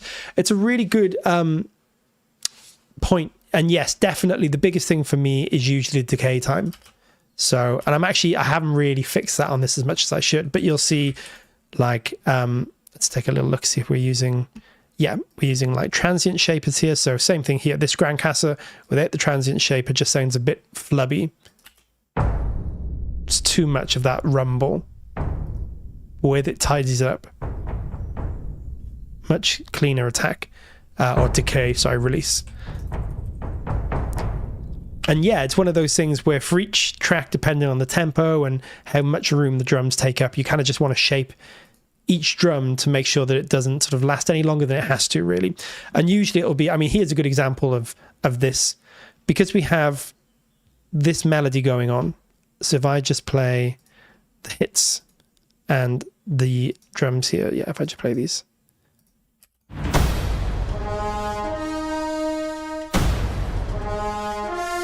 We kind of want those drums to have backed out mostly by the time the horns start playing, so that we have the back end of each chord free for kind of melody and stuff.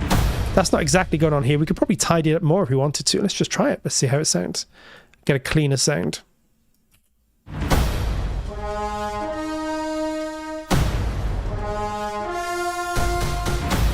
Yeah, I actually think that might work better. Again, it's just not something I really had time to do, but if you wanted a cleaner hit, you know, you could definitely do that.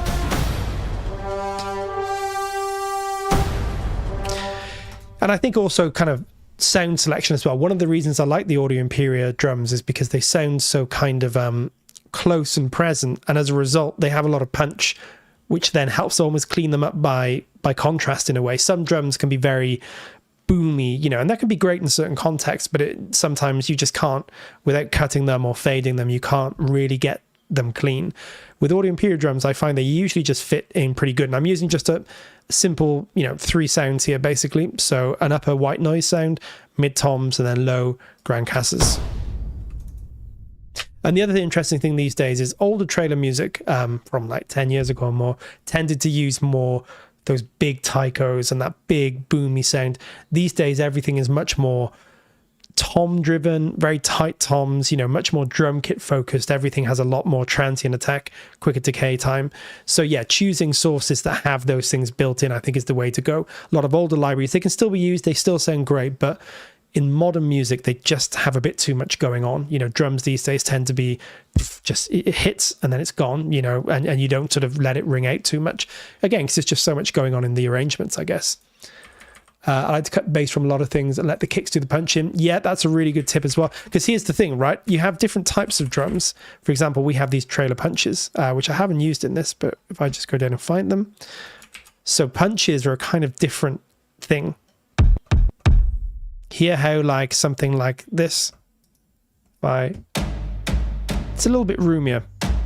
Trailer punch, much more just, you could use them together if you wanted to, you know, but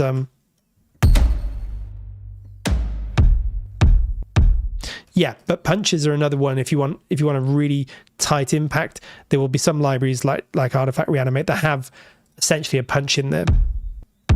You know, so these are all designed to be much more tight.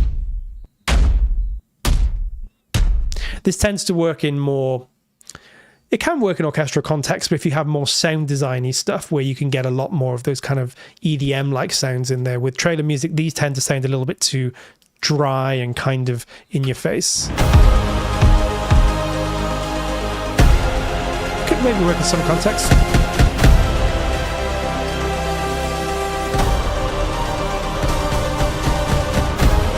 But they had a lot of kind of immediate impact. I wonder if I as schools would teach as much as that on this channel. Thank you very much, Cosmodium. Yeah, I agree. A lot of trailer music these days in particular, not a lot in terms of, there's a lot of percussion, but not a lot in terms of a lot going on. You know, it's mostly beat driven, and then you might have the motors be more strings or synths or something. Too much movement can kind of kill things. That was, you know, it can still work, but I think that was more of an older style of production. These days things are a lot tighter, a lot more direct. Again, there's always exceptions to the rule, but I was listening, like, for example, the other day, the Superman trailer, I was listening to that, and very tight, very focused, you know, not big and boomy and expansive and all kinds of toms and taikos, pretty much just dry toms, you know, big hits, just on those downbeats, and then a couple of those kind of triplet builds and things. Fills and hits certain side edit points seem to be the way. Yeah, I think that's definitely the way. It takes us in nicely to the final thing that makes this act 3 feel like an act 3, and that's this end here. If you notice the way this ends, rhythmically it doesn't really change. We just add the riser to give a bit of tension.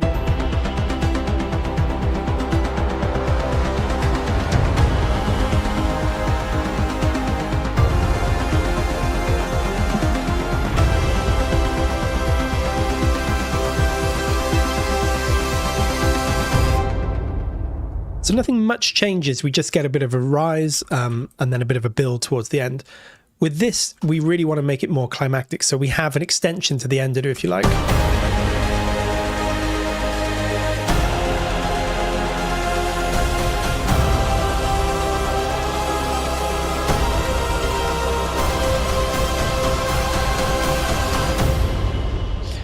So that's a very trailer-like thing, is these big kind of rhythmic back ends where the hits kind of subdivide quicker and quicker. You can see, like in the beginning, we just got downbeats. Then towards the end, we have these little subdivisions just at the end of phrases. Then a bit more here. But then we save our best to last, if you like, and we bring everything out for that big extended end. And we're also raising the melody. Again, very simple melody, but you can hear the melody raising step by step just to add tension along with those two risers, which I'll come to in a second.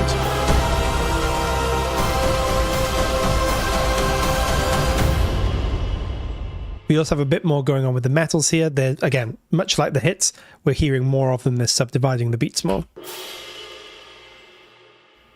So every beat now we have or every bar, we have a piatti. And then we have more at the end. And that just adds a lot of energy to those beats.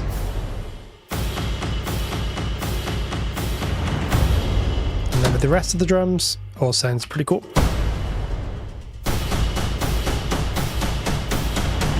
You can see I've actually forgot to keep those going at the end.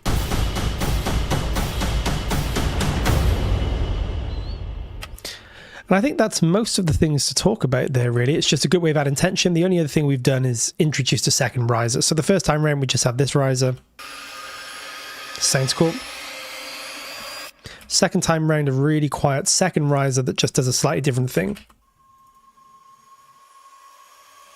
So now the second riser comes in.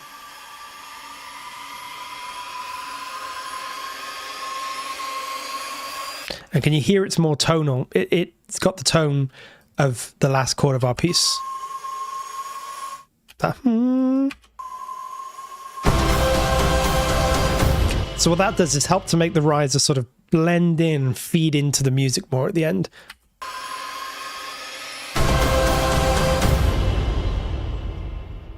And yeah, nothing much else going on. The piano has just changed to double the melody.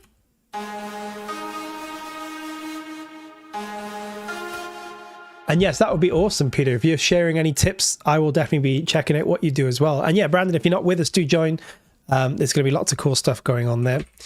So yeah, that's how we've created tension in the back end there. We've used a slight change in the ostinato. So we've talked about structure, we've talked about orchestration, we've talked about that kind of low end and making sure that you have a well represented low end, no pun intended, sounds a bit weird, but you know what I mean, a really good, big, even low end. The more you say it, the worse it sounds. But you know, you do need that in trailer music. It's very modern production.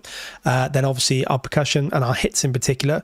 These days, the percussion is more minimal. There was a time when there seemed to be a lot more going on percussion. You really needed taikos and, you know, the Armageddon ensemble, all these different things going on that, you know, were a huge staple. These days, it's more hit focused, and you do get some percussion, particularly in some genres, but it's less of those kinds of crazy intense rhythms. It's more focused on just big, bold sound design and good choices of sounds, and then, you know, rhythm that just supports that. And obviously, as you said, Peter, I think, or Brandon, big hits for those downbeats, you know, and for edit points that the trailer editors can use. That's why this is so important at the end. It's just a great thing that a trailer editor can latch onto.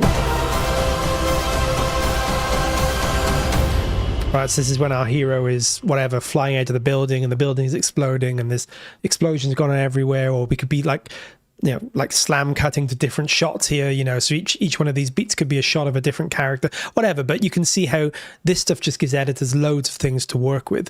Edit points is another really important thing. And that's why a lot of stuff is downbeat driven in trailer music, you know, because every downbeat is a chance for the trailer to cut at that point or to change somehow. And then as you get further through, you're adding more and more subdivisions to give the trailer editors more things to work with.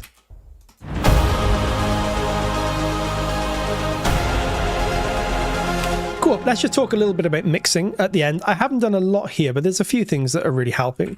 If I just bring up my mixer, and then we'll have a little look at what I'm doing. I haven't really mixed individual instruments that much here. There might be one or two.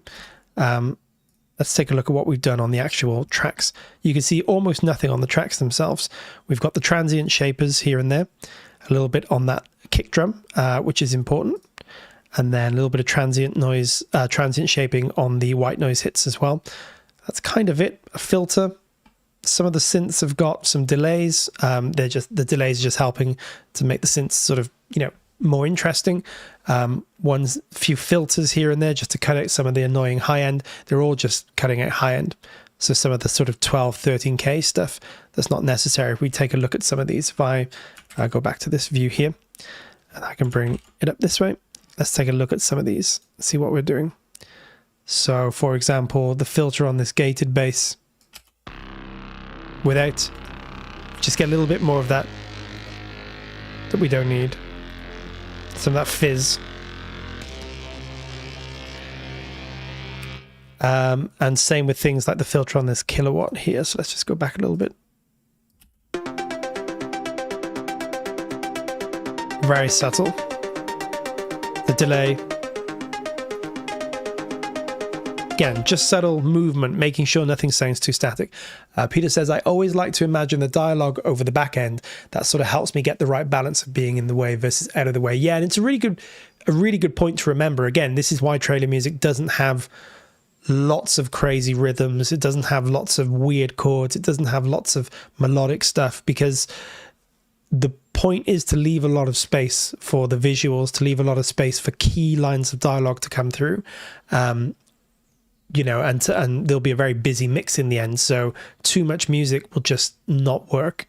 And this is the difficult part with trailer music. How do you make it interesting, big, thick, full, lush, exciting, but also kind of minimal, keep out of the way, support the images and not take over too much, but also still be interesting and have hooks and be stuff that people like. Getting all that balance is kind of hard, and it does take some time to figure out sort of what makes trailer music work and what doesn't make it work as well. Let's see what we've got going on here. Probably just We've got a filter. So we take it all that upper end. A little bit of distortion. The only other thing I'm using here of interest is a transgate. So it's a kilohertz transgate without. A little bit more. This just keeps it moving because this is such a moving section.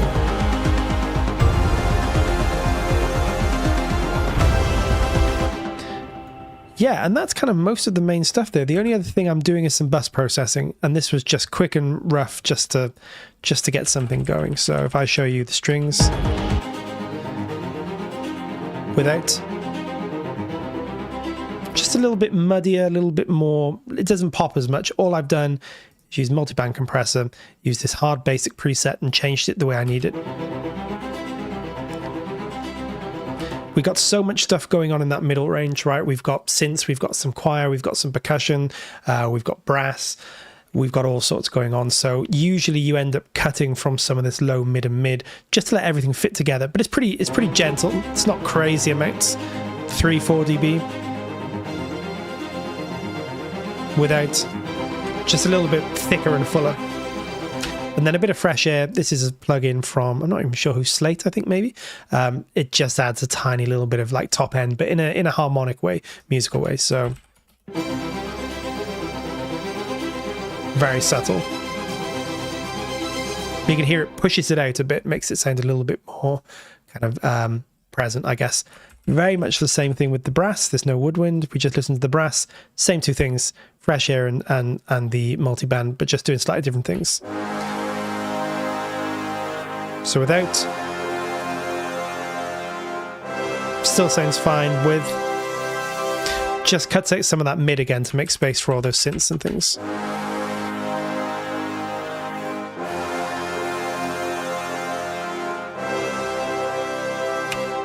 And then a little bit of this fresh air again. Let's just see what that's doing. Not much, it's only at 9.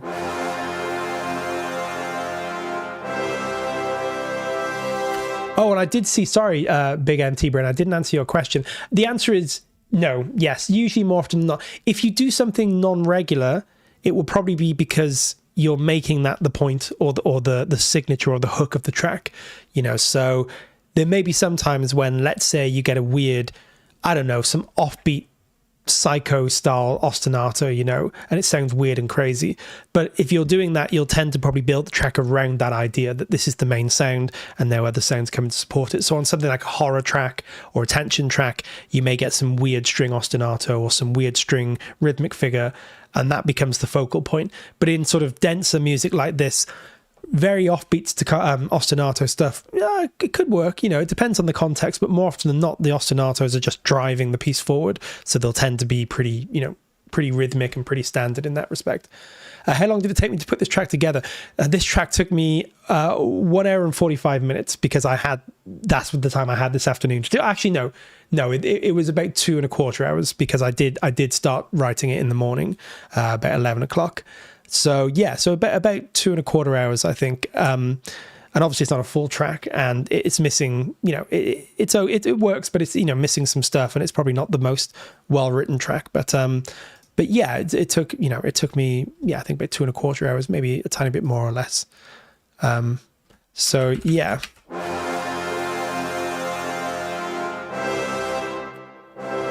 So same thing there. What are we doing with the percussion?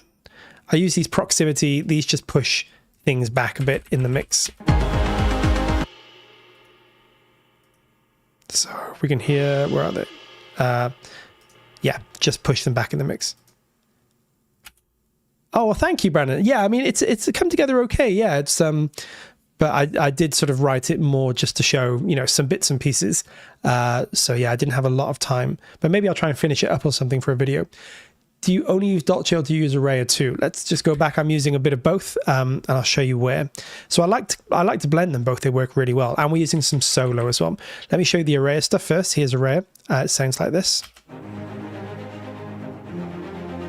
So we have the low strings, pretty quiet in the mix, and then some of the ostinatos going on in this ensemble patch. And then as we go further through, we're using some of the performance legato violins to do the violin stuff.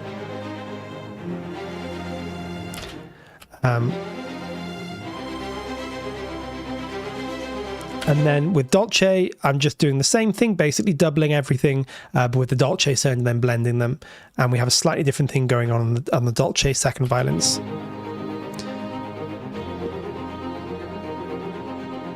It sounds a bit weird on its own, but with the array.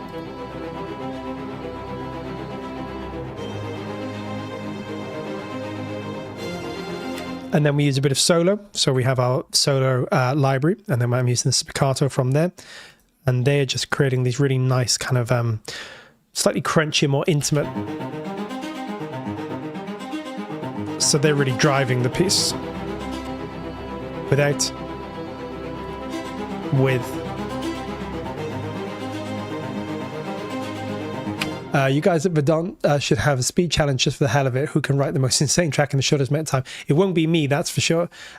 Probably David Dunges, I can imagine. He's a bit of a robot.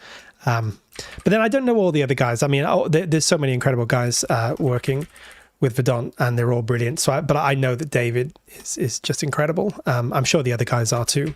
But it's not going to be me. It's not going to be me. I'm pretty slow in the grand scheme of things. I've gotten a bit faster these days now. I've souped up all my things, so it's a bit faster, but yeah, not quite on their level, I don't think. I think we pretty much went through most of the mixing stuff. There's not a lot going on really mixing wise. Bit of OTT on the chorus, why not? Just a classic, works, you know, just helps make everything sound.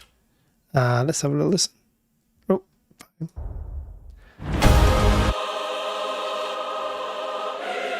Brightens things up.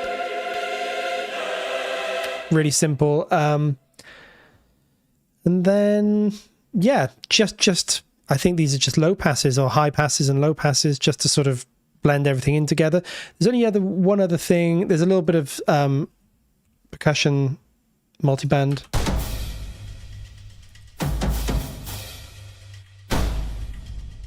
Just boosting, compressing the drums a bit.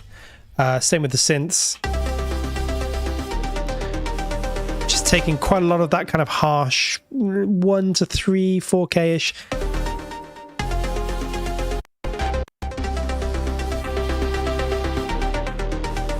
Cleans it up, makes it feel less. Adds a lot of space for other things there. And that's it, I think. Some reverb sends, which we can talk about. Excuse me, guys. Can't got something in my throat then. Yeah, some reverb sends, but the reverb's all very simple. I think I was going to show people what I was doing. I just have a room reverb, which is pretty low in terms of the decay time.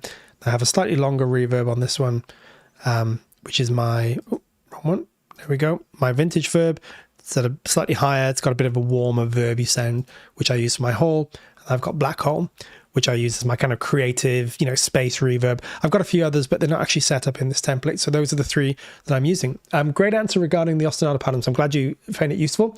There's a bit of freedom. Then if done with the intent to bring focus to them, keeping in mind, yeah, I think that's a great way of putting it. It's just about, if the ostinatos are supporting and driving the track, simple is usually better. If they're a focus or a hook of the track, you can maybe do something weirder because that's the point of bringing them out then, you know. Would you send a semi-mastered track to a publisher? I know the tracks tend to get mastered by a mastering engineer, right? Yes, I'm going to be completely honest. I'm not very good at the whole mixing and mastering thing in the grand scheme of things. So I send stuff that's been kind of mastered, but it's not really. I just tend to multi-band compress a bit, limit a bit. That's kind of it, really. So it's kind of at the right volume. It sounds pretty loud, and it's you know, the full mix sounds up in that kind of ballpark. But that's really all I'm doing, is I'm just using it to kind of get it up to volume and clean up a little bit. But I'm going to be honest with you. I've always been weak at mastering and mixing. I've gotten a bit better in the last decade or so, but it's always been a weaker point of mine. And one of the big things that put me off sending stuff to trailer engineers or, you know, trailer producers and libraries and stuff was I always thought my mixing was not good enough. And whilst it's definitely not the best, I've had surprisingly few notes in terms of mixes. You know, sometimes you get, can we bring this up or can you change this? But I thought I was going to get all these, like, can you clean this up and can you scoop this out? And you need to, you know, I've actually had surprisingly few notes, which tells me one of two things. Either, yeah, obviously mastering and mixing does matter because you have to be able to bring things up to, where they need to be. But more often than not, I think people underestimate how good this stuff sounds. And number two, yes, I mean, if it gets used, it's going to be mixed by a mixing engineer or a mastering engineer and a full team of people. So a few things. I've actually sent one thing that was intended to be a work in progress and it got placed.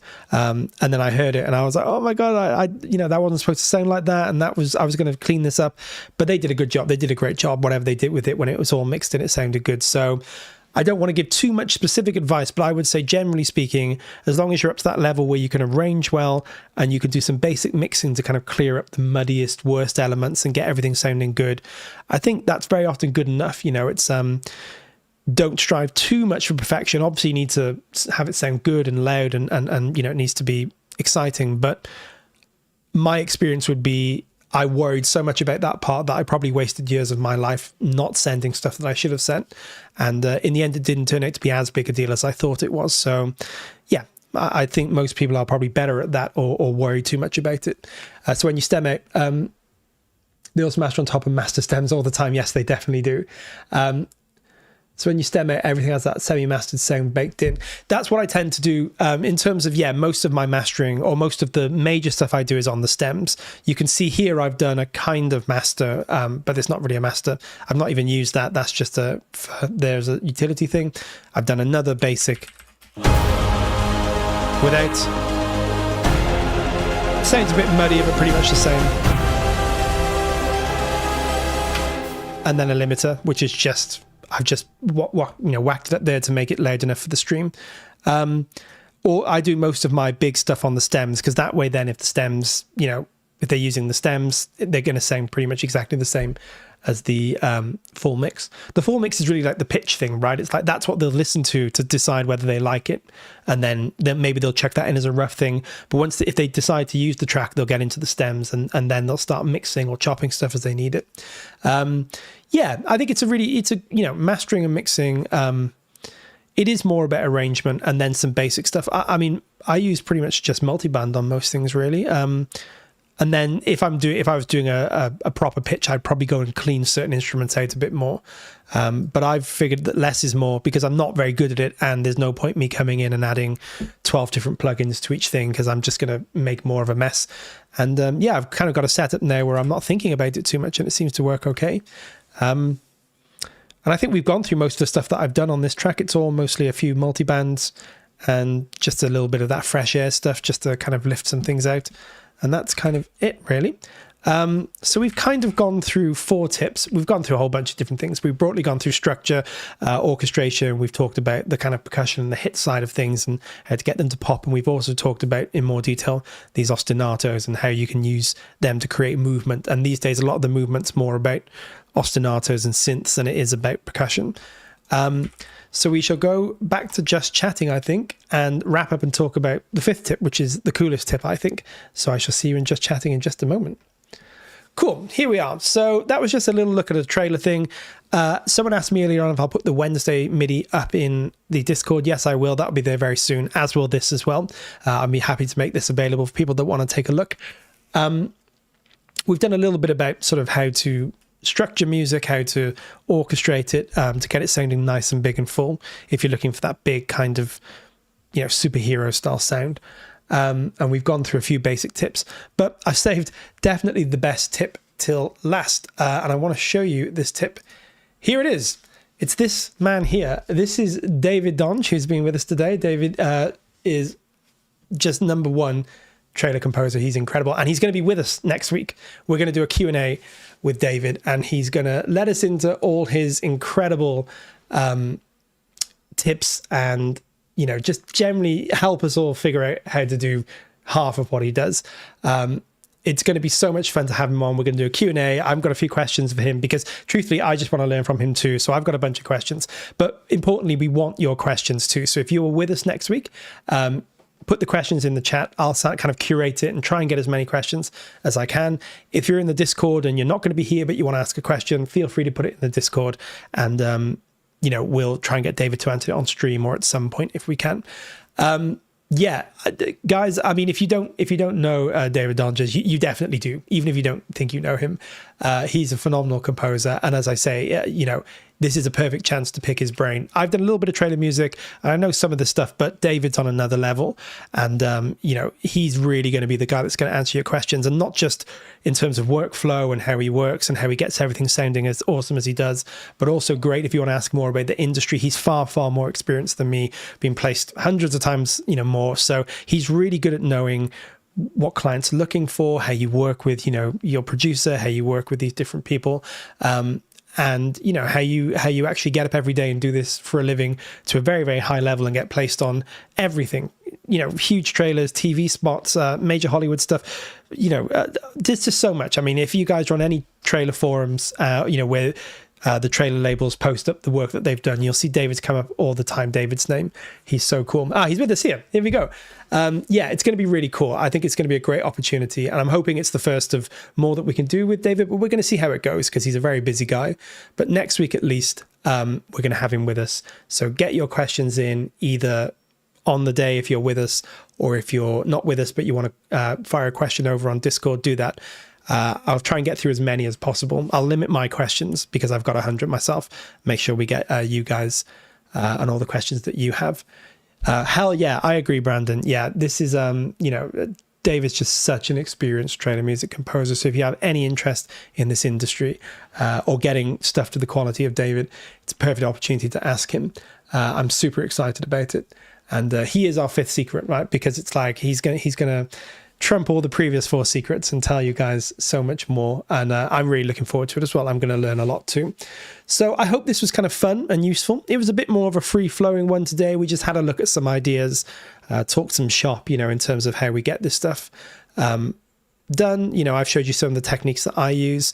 It's obviously different for other people, and everyone has their own workflow and their own way of doing things.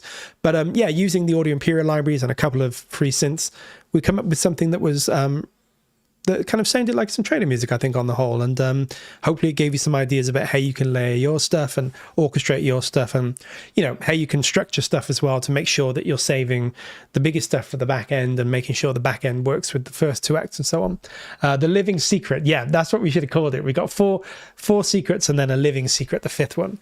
He's just so cool and a great guy as well. I've been really, really lucky to have a few chats with David now. And he's just such a cool guy. It's going to be really fun. I think it's going to be great to hang out, and I'm as excited as you guys to, learn from him. So yes, he's the fifth secret, and it's going to be worth the wait. So I really hope you guys can join us next week. And of course, if you can't join us, all the streams remain on our live page. So if you can't join us next week, fear not. Everything that David teaches us will be available for you guys to see, and I'm sure we'll cut it up as shorts and make it available for people that way too. As always, if you're not signed up or subscribed to our Discord, make sure you do. I think the link will be below, as always, in the description. And if you're not a subscriber on the YouTube channel, do so as well, because we're releasing stuff every week. We will be back next week, but of course, we know what we're doing next week. We're having a great interview with the legend himself, David Donges. So I'm really, really excited about that. As always, guys, thank you so much for joining me. It's been great to have you all on, and great to chat to you. And great to make some music and just share that stuff with you. And I'm really looking forward to hearing what you guys are doing with trailer music as well. If you're writing any trailer music and you want to put it in the Discord for feedback or show you what you've done, is he going to come over, or is that happening in AI Studio? We're going to be doing it remotely. We're going to figure out how to do that. So he's not going to be coming over. Far too busy. He's going to be working on some masterpiece before the interview and probably another masterpiece after the interview. So he's going to be in his studio, but we're going to do it remotely, and we're going to make sure it all works so you guys can speak to him. Thanks so much, guys. Really, really appreciate it. And I'm looking forward to next week. Until then, have a great day, great week, whatever you're up to. If you're creating anything, make sure you share it with us. We're always listening. And I do try to respond to as many people as I can as well. And the other guys will too. But until next week, have a great time, and I will see you all soon. Take care.